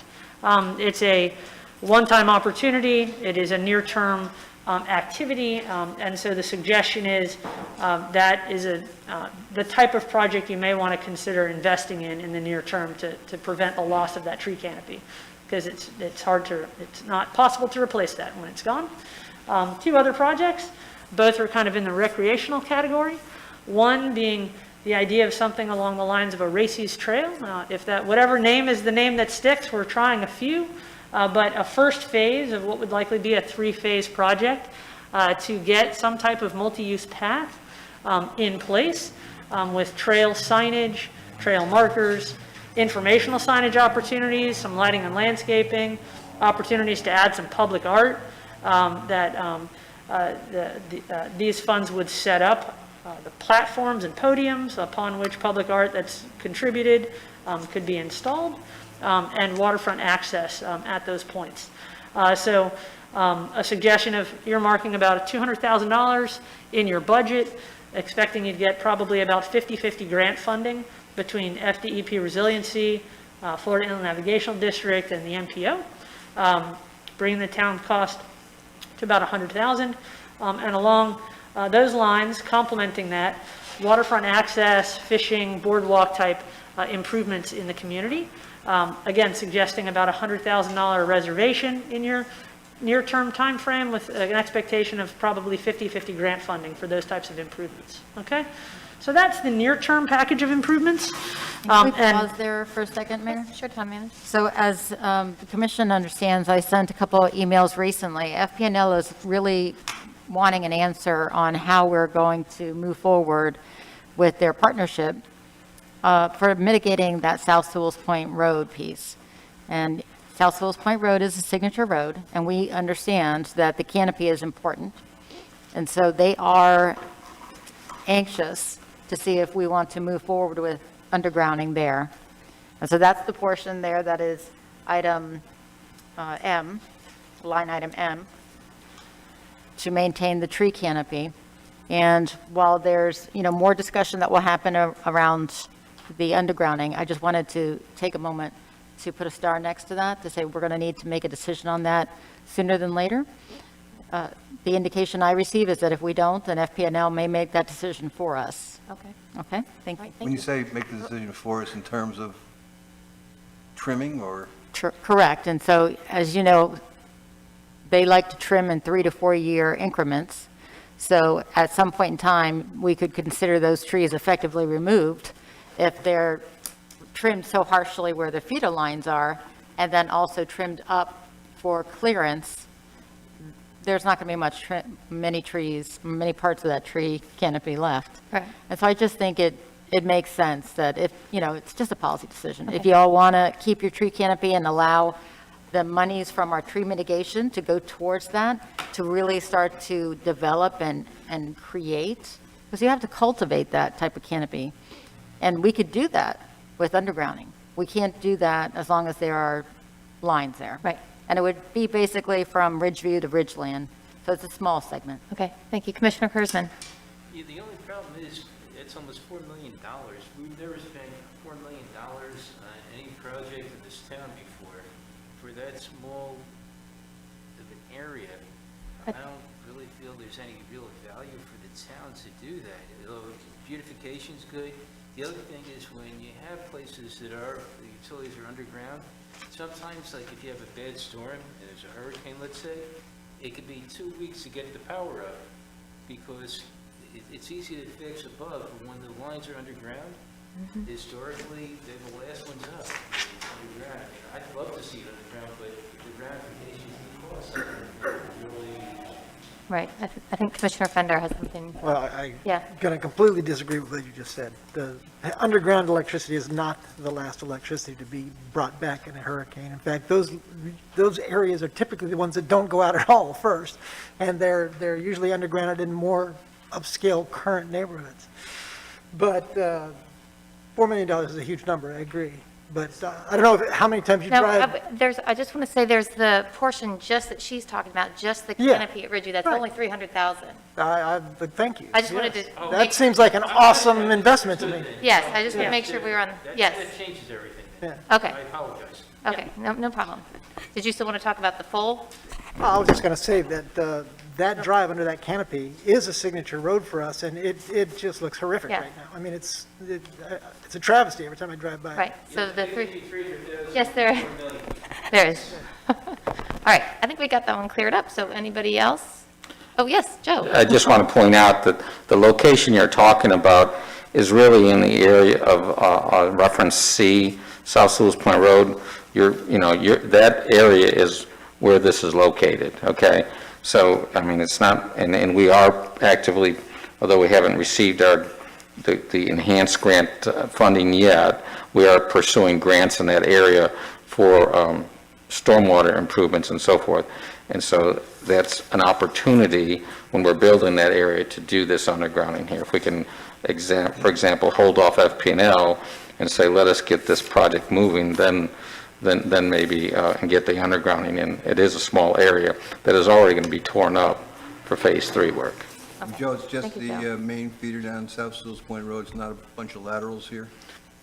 Well, it would be laterals too, okay, there's the main, so we'd have to put the main feeder underground in that area, and there are lines, but what we have been doing in phase one, and what we are continuing to do, is any line that crosses the road, we plan on putting a sleeve to underground that in the future, whenever we had money. So we are anticipating the future undergrounding of the lines that cross the road.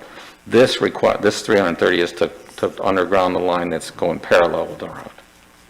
Okay. Thank you, Joe. Yeah. Kim?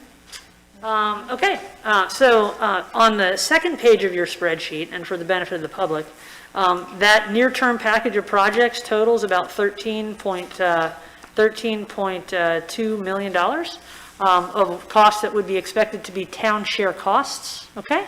That, of course, includes the undergrounding, which is a substantial component, right? So that 13.2 includes the 3.7 million that's identified for that undergrounding piece, okay?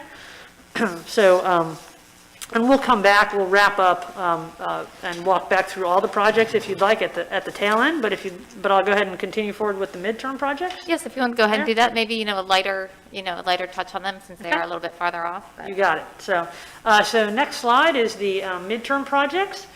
These are projects anticipated for 11 to 15 years. One of the things to note, all the dollars presented in the budget are 2021 dollars, okay? So there's not an inflation number built in, and those inflationary estimates get more sketchy the further out you go. So everything's just held constant in 2021 dollars. That said, the projects in the midterm timeframe, another phase of seawall construction, expecting that by that time frame, 11 to 15 years out, we probably will have had a few storms. That means we'll trigger some FEMA money and some HMGP money. And so seawall construction expected at that time frame probably funded about 75% in grants, 25% local dollars. North Sewalls Point Road in 3 phases, expected in that time frame as well. The grant sources listed there for the improvements on North Sewalls Point Road in the midterm time frame. A second phase of what's referred to as Racy's Trail, so the shared use path, a second component of that, likely 50-50 grant funding for that phase as well, along with waterfront access, fishing and boardwalk improvements, also expected to be 50-50. And if the town has begun to pursue undergrounding, a second phase of undergrounding as well, included in the midterm timeframe. Okay, so that's the package of improvements that are suggested in that 11 to 15 year timeframe. They total about $6 million likely for the town's share for that package of improvements. That would be expected based on what we would expect reasonable assumptions for grant dollars coming in. Okay. Next slide includes the long-term projects. So these are on the furthest horizon, like a 16 to 20 year time frame. Joe, did you want to jump in? I'm sorry. I just wanted to jump in on this, just to give you an update. And as you know, timing is everything on some of this. We have to seize the opportunity when it comes about. So on North Sewalls Point Road, there are P1, P2, and P3. It's about an $8.4 million program. That includes work that's both in the North Sewalls Point Road right-of-way, as well as the neighborhoods adjacent to it. And you saw a map up there earlier of what we're talking about. And I just wanted you to know there is a grant, what we call an HMGP grant for Dorian, and the county is going to pursue that grant money of about $6.5 million. So I just want you to know that may jump up on the list because they're going after that money, and they consider us a partner in that because that will entail acquiring land, it will entail raising the road, it will entail enhancing our outfall. So they've asked me to turn that grant in. It's actually money that Dorian has set aside for mitigation for Martin County, and obviously they want to get that submitted, and I think May 21st is the deadline for that, so you will probably see us pursuing that. Okay, thank you, Joe. Okay, longest term time frame, projects in blue on your spreadsheet. These are again 16 to 20 year time frame. Projects the board is familiar with, but we've tried to array them in a way to enable you to get through a long-term capital projects discussion. So those projects would include the bridge replacement on Island Road, a fairly substantial project cost. There may be grant dollars that come available for that, but we can't anticipate what those are at this stage, at this point in time. We don't have awareness of what those dollars might be. Emergency access on South River Road, about a $75,000 cost. Racy's Trail, perhaps a third phase of that multi-use path.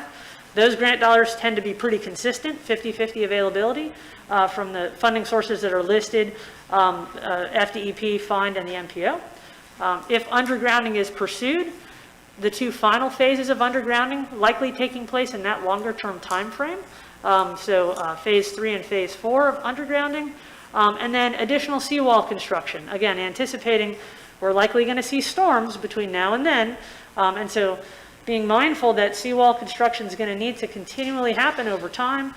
So getting your budget arranged so that you're positioned to bring down FEMA dollars when they become available to fix the seawalls when they are damaged for storms. Okay? All those seem pretty straightforward. Joe, do you want to add anything? I have a quick question about Mayor? that. The emergency access South River Road, is that from East Ocean, or is that the one property? Okay, just want to clarify. Hoping the guy will die and leave, Yeah. or what? Just want to clarify, I didn't know. Sure. Okay, next slide is a series of totals.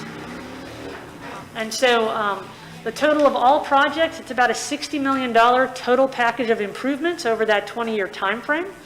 The expectation based on what we think is a reasonably conservative assumption for grants is about a $29 million share for the town.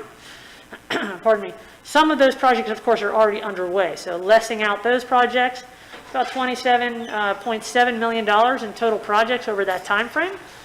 We would suggest breaking them into pieces, to make it manageable. The near-term projects, they're front-loaded, but they're front-loaded because dollars are available that haven't been available with this degree or availability for things like raising roads and doing hazard mitigation. So if you want to take the bigger piece of share, the way to do that is to be positioned when those dollars are there. And so about $13 million in projects, again, in the near term, about $6 million in the midterm, and about $8.5 million or so in the long term. And that rounds out a 20-year capital projects program. Okay? Questions about that? So again, this is a discussion, and I'm here for your input so I can try to manage your input and deliver to you an approach. Does that feel comfortable to you as a board? Are things fairly balanced well? Are there concerns that you have? All right, let's get to them. Commissioner Fender. I was just going to say that this was a wonderful presentation, Ms. Delaney. I appreciate it. And I get that some of this stuff may be actually a stretch for some of us, but just having it there as a goal and a long-term strategy is awesome. So, obviously, I assume that over the years, this will take many modifications and changes, but this certainly having it down and documented to see what the future could look like, that's super helpful, I think. And $60 million, that seems like one wealthy donor away. Very wealthy. Any other comments from the commissioners? Yeah, Commissioner Tombeck? I'd like to thank you, too. It's a great presentation.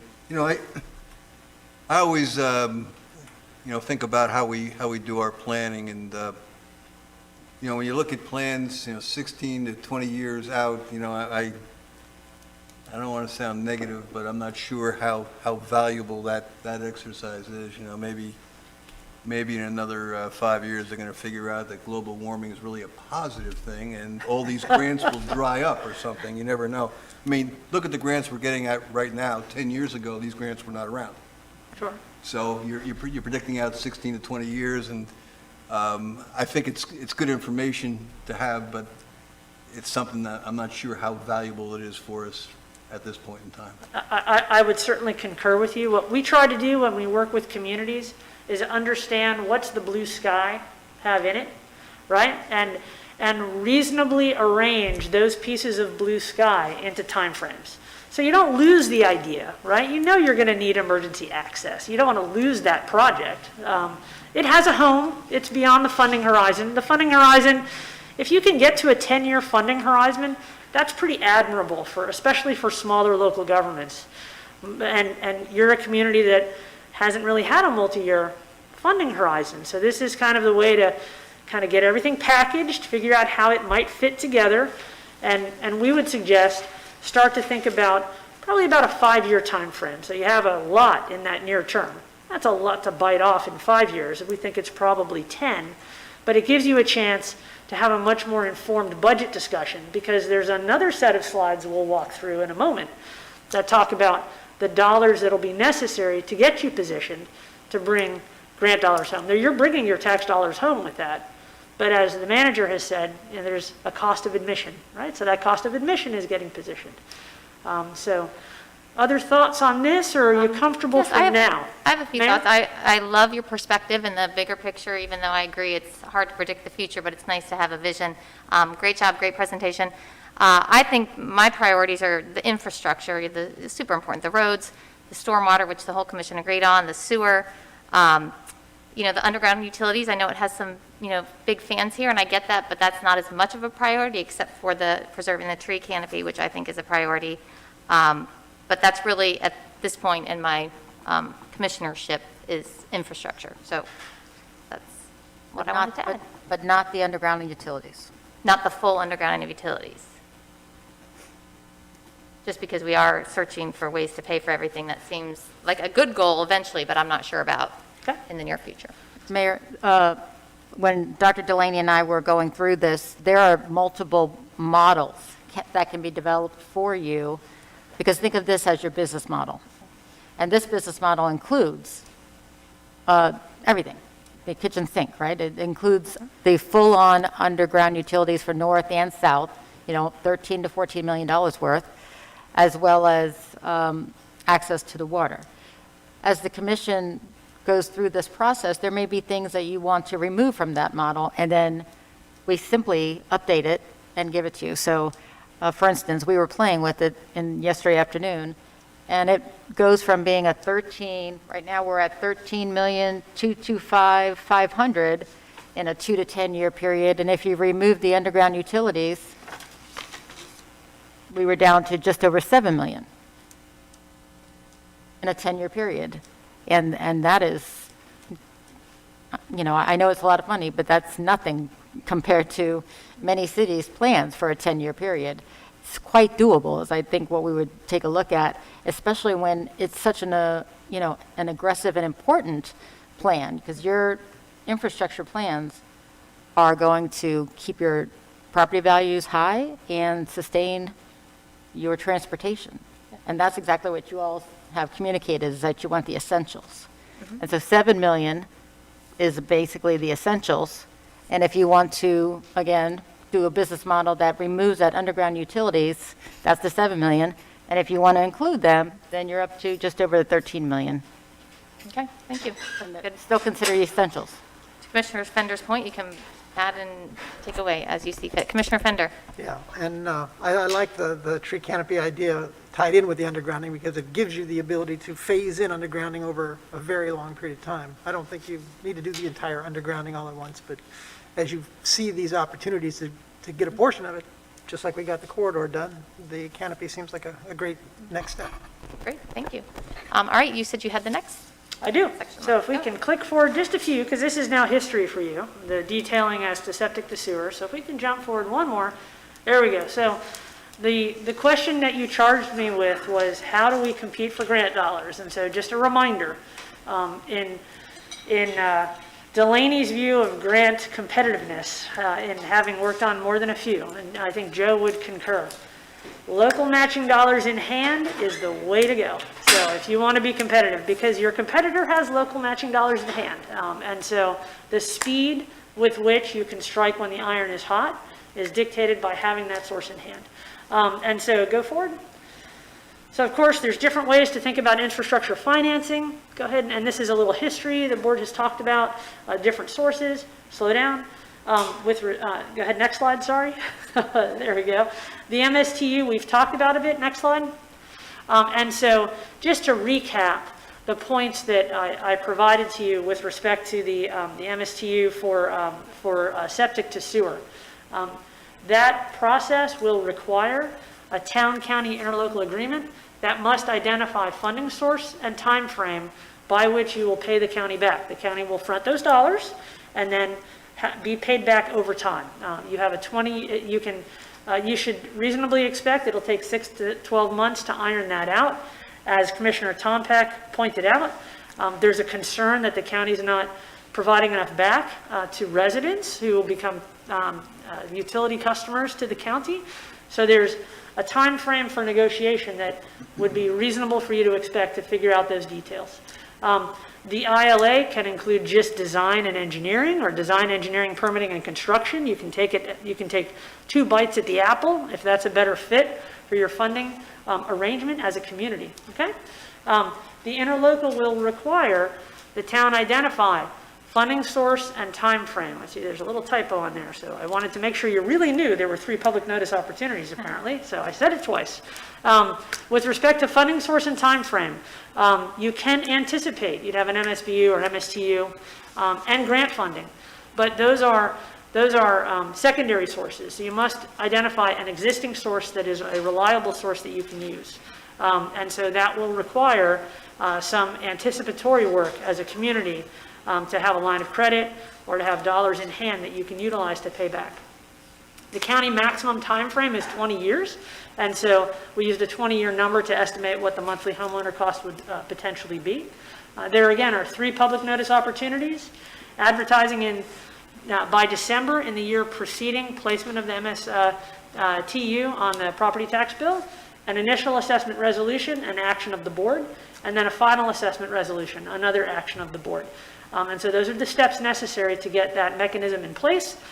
But with it in place, you have a very different project opportunity. So, but I wanted to spell that out for the board for your awareness. And there's continued dialogue with the county about the mechanics to enable that interlocal agreement to be worked through, to be brought to you in draft format, and then be presented for your consideration. Next slide.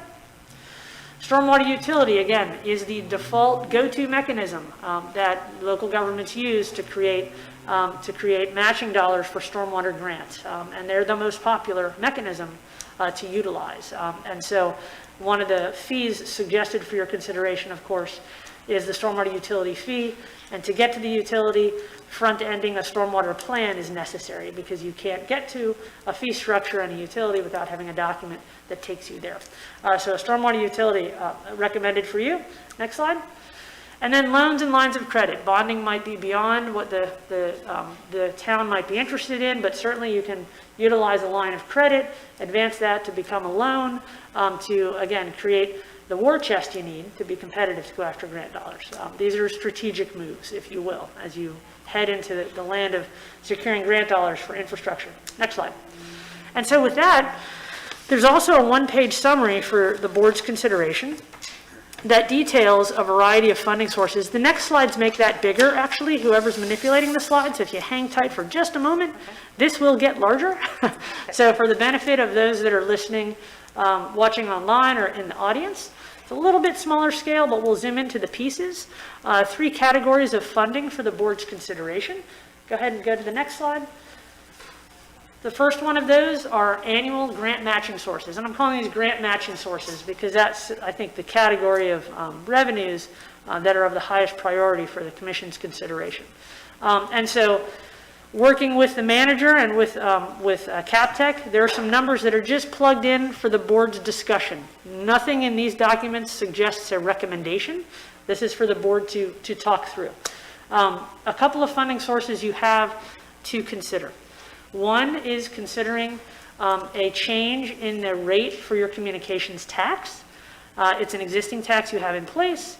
It's at 3.1%. The maximum available to you under that tax is 5.22%. What's been estimated is to increase that tax to about 5.12, generate about just over $33,000 a year, a reliable matching source for grant dollars. A second available funding source is the road impact assessment. The maximum amount is undefined. It is an assessment fee that's determined solely by the town commission. The current rate is about 0.4%. The suggestion is potentially increasing it to 0.8% just for conversation, for you to be able to give us feedback. That would generate about $55,000 a year. The third consideration for you is to think about ad valorem. Ad valorem is always a spicy subject in every community, but that said, it is an available funding source that you have as a commission. Pardon me. It's a very reliable funding source and it generates a lot of revenue. And so just suggested for discussion, again, no recommendations embedded in any of these figures. Your current millage rate is 2.87 mils. If you were to consider raising the millage rate, for example, by 2 mils, you would generate about $1.3 million a year. And so ad valorem increases, of course, require either a supermajority or unanimous vote, not a referendum, but a special action by the commission to enact any change in that category. A fourth category of annual funding is to consider how you allocate your FP&L franchise fee. The FP&L franchise fee currently goes into the general fund. The board may wish to allocate it directly to become a dedicated grant match. If you chose to pursue that as an option, you could have up to $190,000 a year in dedicated matching dollars for grant funds that you're thinking about pursuing. And then finally, the Stormwater Utility Fee is a fifth mechanism. Again, it's kind of the most popular mechanism to use in pursuing stormwater grants, and the agencies like Stormwater Utilities, and that's why they're so popular, because they have a very high success rate. CapTech has done a lot of research in stormwater utilities. What we know is the fees range from $2 to $22 per ERU, which is equivalent residential unit. For your consideration, we plugged in a number, an $18 fee, which is not an uncommon number at this point in time. An $18 stormwater utility fee would generate about $216,000 a year in matching dollars. One of the things to note about stormwater fees is that because so many of your projects are correlated to stormwater improvements, you can leverage that money in different ways. And so waterfront access, for example, can be augmented with stormwater utility improvements that you're making. Some of the roadway improvements are really stormwater improvements as well. And so it has the ability to generate a healthy amount of revenue, again, in a very defined way that's almost exclusively used to secure matching dollars in other communities, okay? And so those fees, just for your discussion, are provided here for your consideration. We have a question, so can we get, Mayor. before we go to the next section, Yep, Commissioner absolutely. Fender? Not really a question, just a comment, but this is a helpful chart. I appreciate the discussion points around it. It would be helpful to have a companion chart or even maybe an additional column that compares or lets us understand what these line items mean in sister municipalities around us, and just so we can see where we fall in the spectrum. Great suggestion. Commissioner Kurzman? Yeah, one other thing, is you gotta compare us really to the other coastal communities if we're gonna do that, because our biggest problem, once again, is gonna be the upkeep of all these projects we have. Now that we have the projects, we're gonna have to figure out a way to upkeep. What's happening now is over the past week, we did have some rain, these drains are backed up because the outfalls are not being cleaned. These have to be done on a yearly basis, sometimes even more, depending on the debris that goes into these drains. It's not going to fix itself, park's not going to maintain itself. All these little things that we want, they have to be maintained, so we definitely are going to look at what we have now is not sustainable for the future. And that's going to be the biggest problem. It goes beyond just the project. It's everything else involved for the future of maintenance. Right. Is so important that that's what we really need to see. I don't see anything about the future of maintenance. Sure, and Commissioner, I'm glad you raised that point, because these dollars just would become available to the board, and you're absolutely right. I didn't add the line, which is O&M as well. And to your point, in stormwater utilities, often a healthy portion, 25 to 50% of fees, are allocated to operations and maintenance of stormwater infrastructure. So cleaning out the inlets, making sure the baffle boxes have been emptied, addressing flooding concerns with routine maintenance. That's how typically stormwater utility fees are allocated in most communities. So I can add additional information as to the allocation of those funds in adjacent municipalities as part of the follow-up information as well. Did you want to add to that, Joe? Because you have incredible experience in that arena. Yeah, I'd like to just say a couple items relative to stormwater utilities. First of all, some fees that you collect, you use either for capital improvements, and some you can use for maintenance. And the stormwater utility fee is used for both, okay? That typically. You asked a question about sister cities, okay?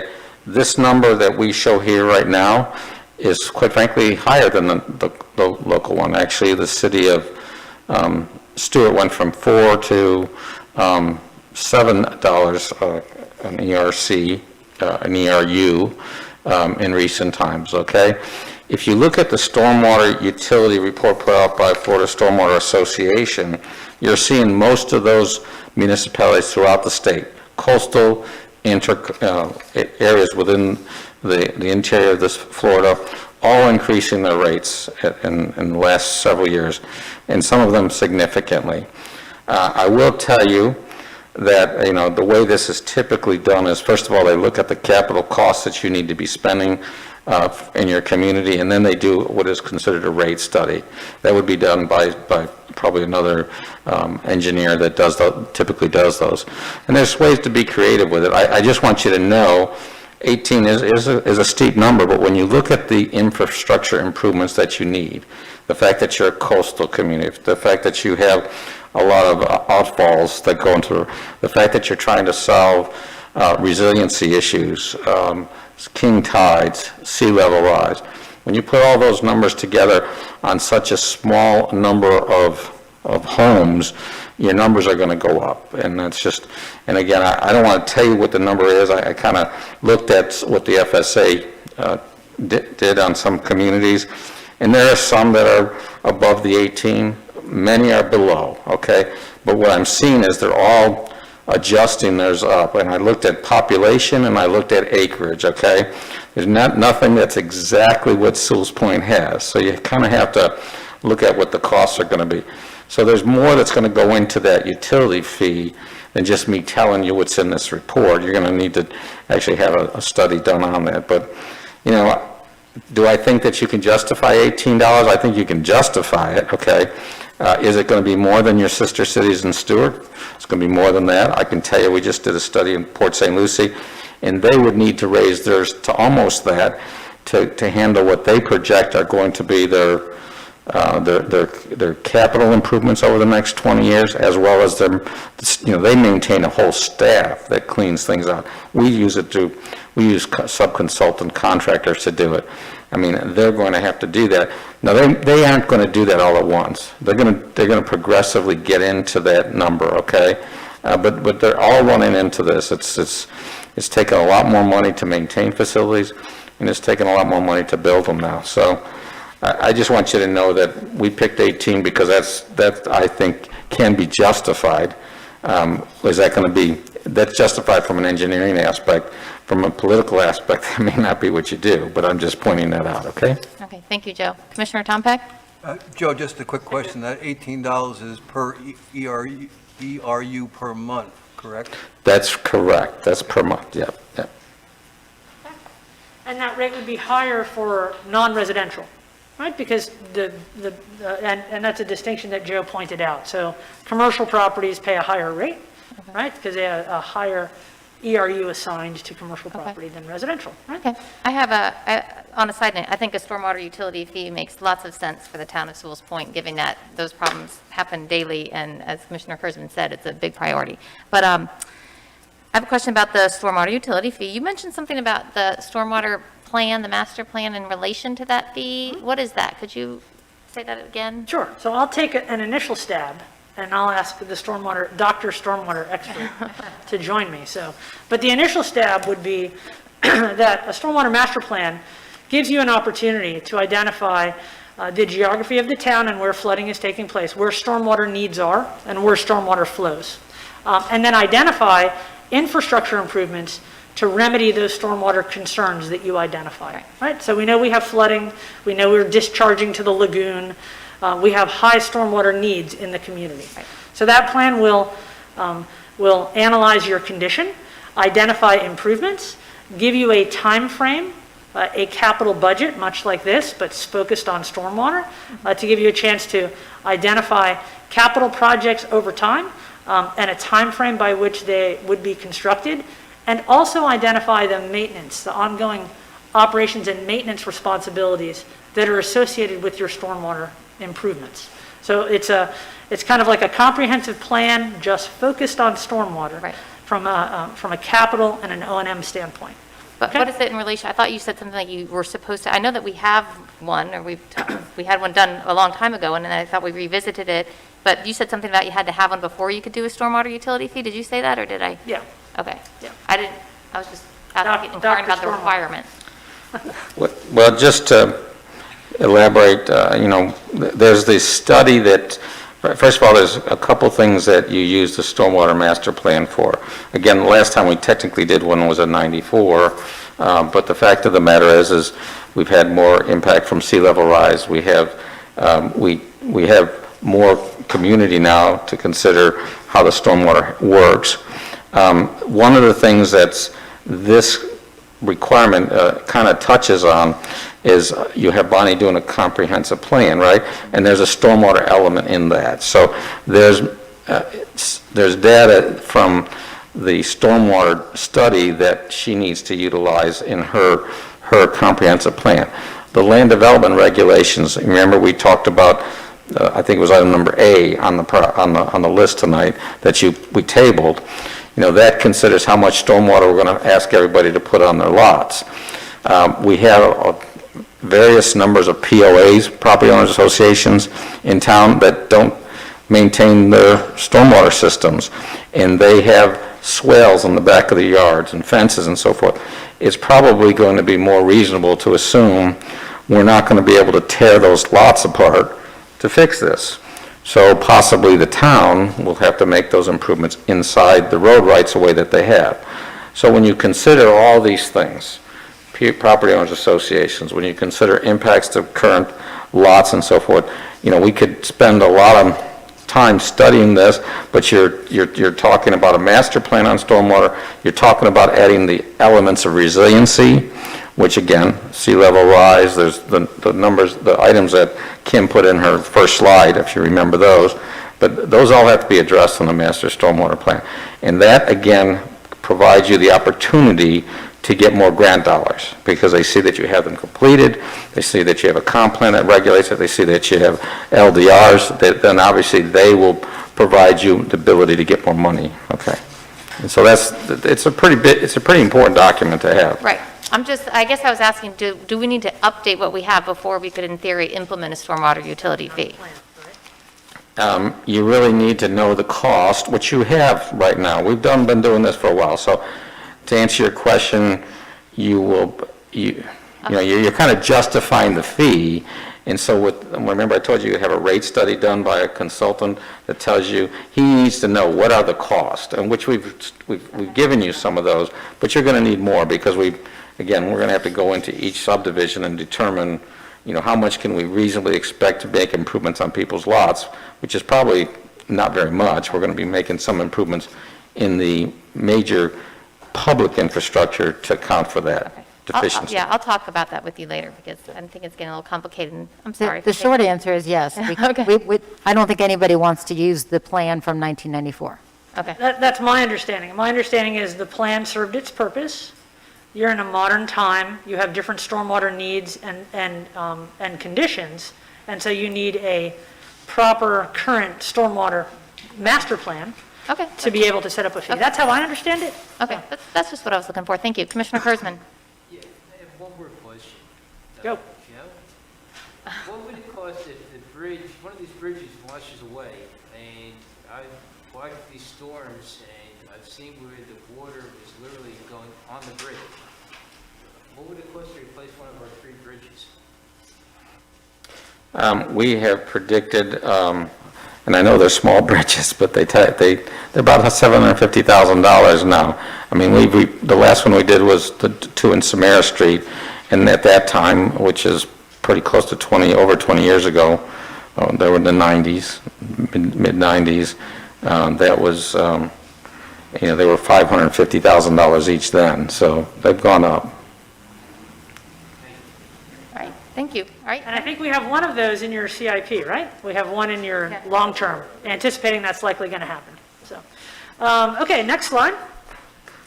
Also for your consideration, a couple other funding sources. One is one-time, let's call it grant matching source, right? You have to have a war chest that's bankable to be able to go after funds. And so working with town staff, one mechanism you can utilize is just taking out a loan directly.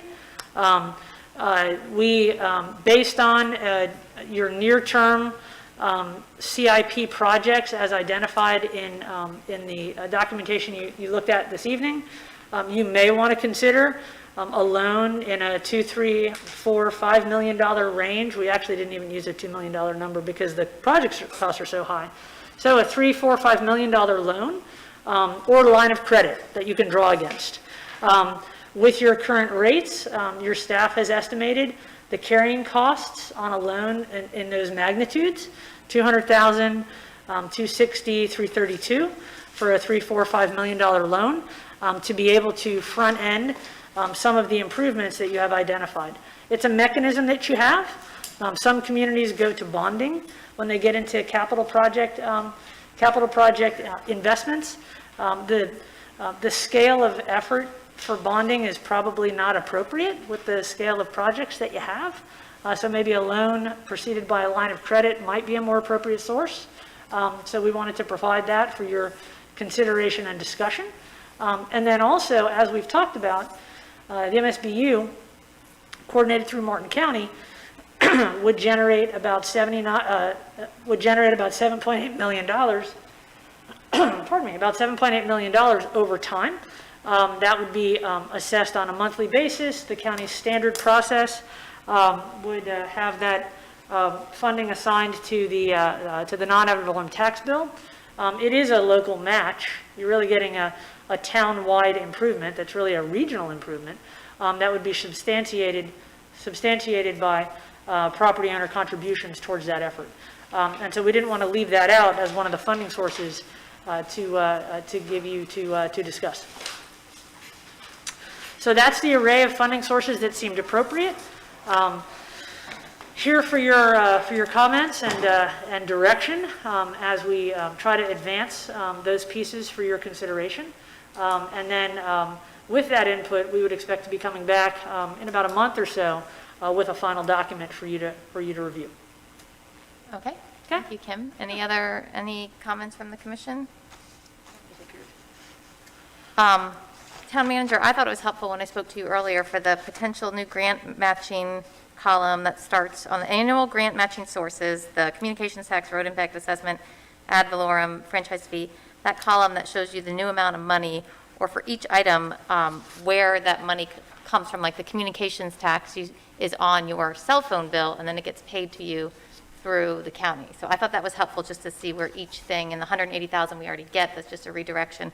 So if you could just go through those and re-emphasize for the whole commission where they come from. Sure. Let me find the slide.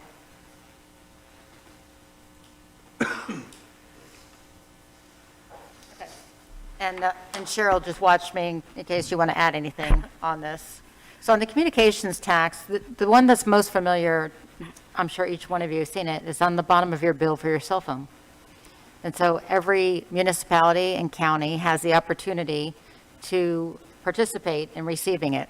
The maximum allowed legally, and we had our legal team check the Florida state statutes, would be 5.22%.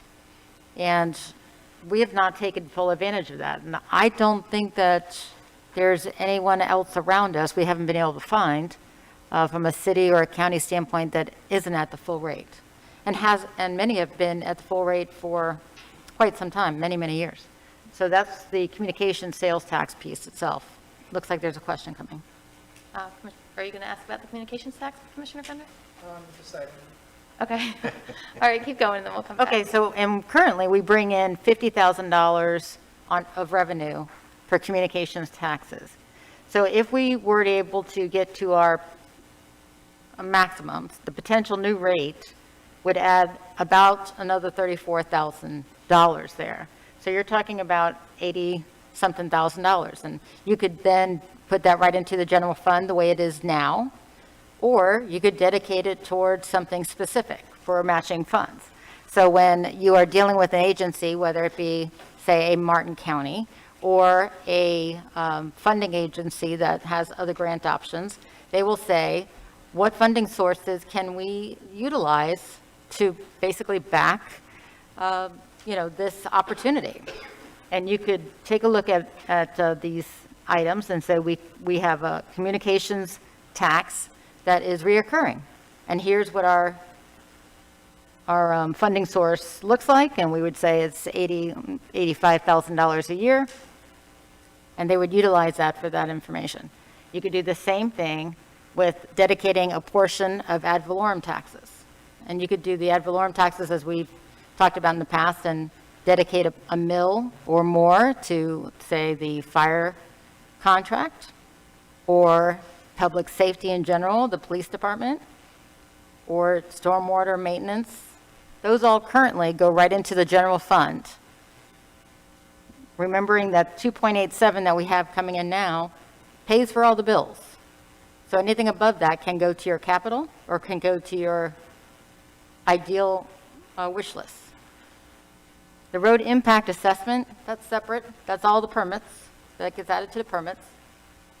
And that's something that we utilize specifically to repair roads.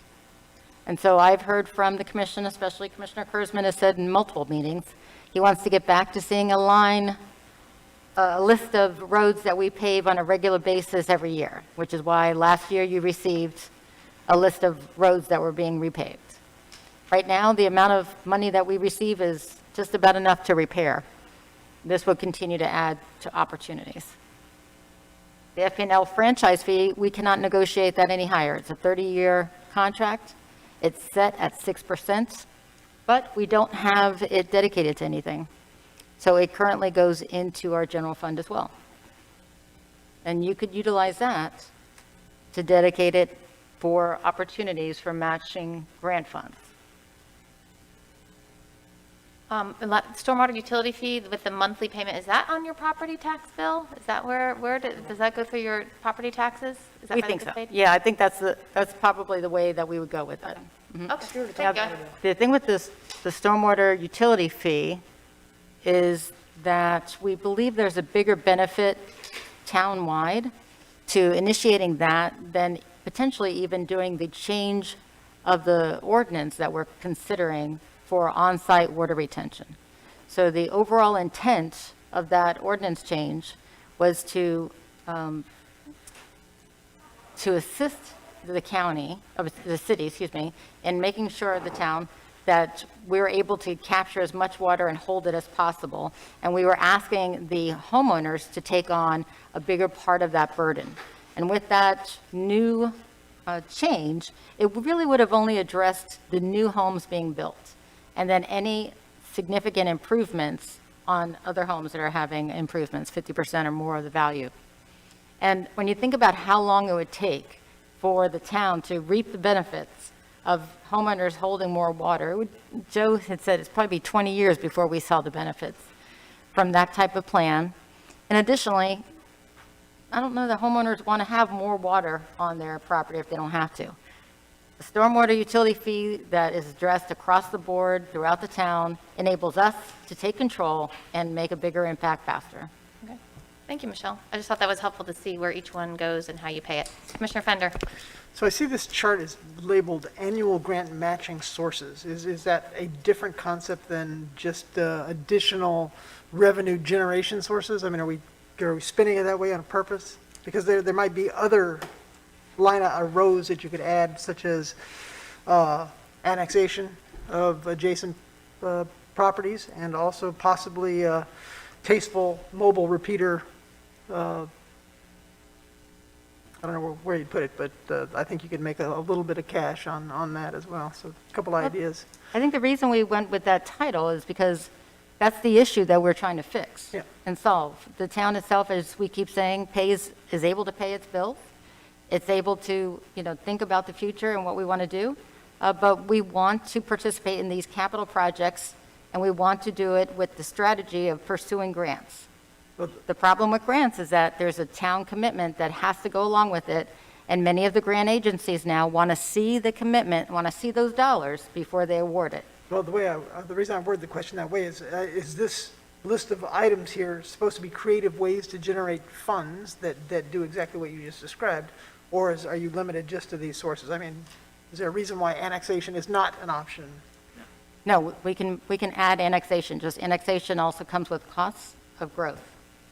But yes, it's definitely an option that we still have discussions about regularly. It just seems, I don't know how beneficial it is, but Yeah. studying. And also, if there's some other utility, like mobile phones, that can deliver a revenue source, seems worth pursuing. And that would be under the communications tax, so that would be good. And I think we envision not only just finishing up this blueprint and business model, if you will, but your finance director and I envision coming back to you, much like what we did last year for the budget, and bringing incrementally these items before you, before the final budget. And so first would be the road impact assessment discussion, and then second would be if you'd like to dedicate the FP&L franchise fees. That's not going to increase. That's just, would you like it to stay in the general fund, or do you want to dedicate it to a specific funding mechanism? And then the communications tax. Okay. Okay? Thank you. I always think it's good to note that Sewalls Point has the lowest tax rate in Martin County. As you said at the beginning, it has for a long time. And I believe you said, I haven't checked it, but even with the increase of 2 mills, it would still be the lowest, or it would be tied for the lowest? Is that, I mean, when we take a look, we still see it as the lowest in Martin County. okay. All right. And remembering that everyone else in Martin County still charges for a separate millage rate for fire. Okay.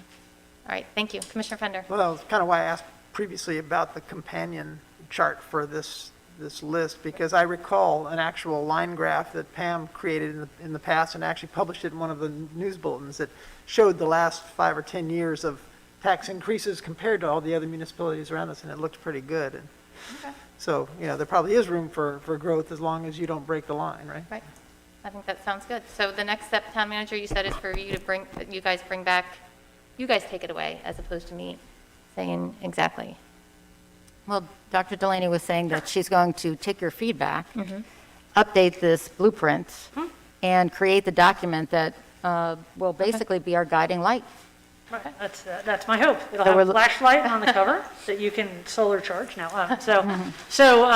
So with your feedback, I mean, it sounds, correct me if I'm wrong, but other than the undergrounding, which was a point of substantial discussion amongst the board members, are there other items, like let's just say in the near-term time frame, that don't feel comfortable to you? Or do they all seem about right? So I don't see anyone shaking head vigorously. So, okay, so I'm gonna take that feedback and conclude, I think we've arrayed things pretty comfortably. As a board, would you like us to take the undergrounding item out and move it into the longer term? How do you feel about that item? And I know it's a very prickly subject for the commission, but I want to be able to treat it appropriately in your document. I would feel comfortable with that. I would like to ask the other commissioners, maybe, it's, like I said, not off the table. I like the idea of it, but it seems that we have some more pressing. Is there a way to do a subset? I mean, I think you accomplish it by your canopy process. Yes, I feel like the canopy part is a priority. Canopy's priority, I heard that as well, so. Well, including the undergrounding. is my Pardon? point. You're Yeah. getting the undergrounding in that process, so you're getting a taste of undergrounding in your short term while you push the overall long term out a Right. bit. Yeah, That's what I heard. So the $300,000 cost to underground to protect the canopy would stay in the near term, and the other components of undergrounding move into, like, let's say, the midterm and long term. Yeah. Does that seem about right? Okay, great. I have, so I don't have other feedback from you, and of course, Vice Mayor Campo is not here, so we may receive additional feedback that will circulate a draft document at a future point that you'll have a chance to review. Just a little feedback from me. Again, lower on the list, maybe push it to midterm, but the Racy's Trail and the waterfront access fishing boardwalk, I like the idea of those, but I feel like there are bigger priorities at the moment and might look more palatable if they were, I don't think it would actually affect the execution of them at some point, but it might look more palatable to put it in the midterm since it gets a little gray as the future goes on anyways. Okay? Only thing I would add to that is that the waterfront access is a small, easily attainable item, so you might be able to attain a big community benefit for a small cost, much like you did with the playground. But if you move it off your list in the short term, where Racy's Trail, I think that's something that just grows ongoing, and you could probably keep that on midterm, but I'd like to see access to waterfront as a continued push. Other commissioners, we can leave it in the short term. Pretty much agree with what you said, Connie. I really would want to see, like, water access. We have water access. It's right in front of us.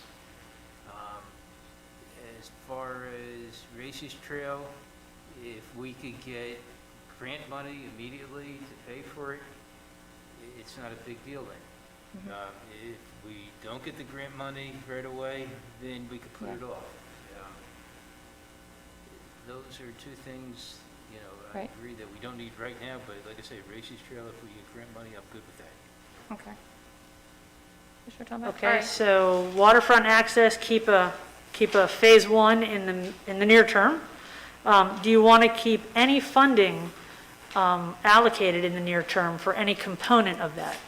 And that trail concept has lots of pieces to it. Trail markers, which are a low-cost item, right? Lighting, landscaping, those types of things. Can we bring that page up on the screen? Yeah, so, No, wrong one. there you go. If you make that larger. So what we were, and I think it's the page following this one. Yeah. So we were suggesting you may want to consider These are keeping such low-dollar items. It's over a 10-year time frame. It seemed like a fairly nominal cost it's for you to be positioned to bring in grant dollars for That's something that my tends point. to That's to right. be pretty successful in grant funding world, those pieces. So, and they're not difficult grants. The grants that were being described for other purposes are much more staff intensive. And these are fairly simple grant applications, just for perspective. MPO grants and those types of things. Commissioner Fender? And in that regard, I was walking along the sidewalk in downtown Stewart, and I got pulled aside by I would assume, the administrator of the find grant process. And it's like, why are you not submitting me waterfront access things? I got money to give you. Why? Is that, Come and get would that be Janet Zimmerman? No, I think it was Don. Or Don? Okay, sure. Yeah, find is I didn't know, but yeah. it's a very healthy and it's a very healthy funding source with an agency that tries very hard to geographically distribute grant dollars amongst the 13 counties that are And I mean, controlled by it seemed find. like, it would put a big dent in what looks like $150,000 right here. I don't know. Sure. And actually, again, this is a very conservative set of estimates for you, but we've had success layering find grants with MPO grants, and so we're able to actually sometimes arrive on projects that have a third local dollars, 2/3 grant funds, because you can match one against the other as long as they're state versus federal, for example, versus local. This was pretty recent. I mean, he pulled me aside 2 weeks ago. I'm sure. So, I will say this, I think the Racy's Trail, while a good idea, would be best served after the full South Sewalls Point Road is done. Besides the construction on South Sewalls Point Road, the amount of traffic and the tightness up there on River Road, I don't think would lend itself well to a walk, sure. mapping out the best place for that Well, I think trail. really isn't it just a discussion of design into whatever Joe's doing to make sure you're considering something like a Racy's Trail and to design long-term vision of what he's building and Sure. And I would suggest to you, in a 10-year time frame, you probably have some fairly substantial components of South Sewalls Point Road completed that allow you that time We sure frame. hope so. I mean, I'm thinking that's what's going to happen, so. Okay, so thank you for that feedback on the array of projects. With respect to With respect to the funding sources, I know that we need to add, working with your staff, the rate of taxes over time as compared to adjacent municipalities and the town. How funding sources are paid, add a column for that, so that's clear information for folks to consider. And a comparison of what these rates are like in adjacent municipalities as well. So that's all information that we'll add to make this more valuable to you as you use this, as you get into your budget process and whatnot. Okay. So, okay.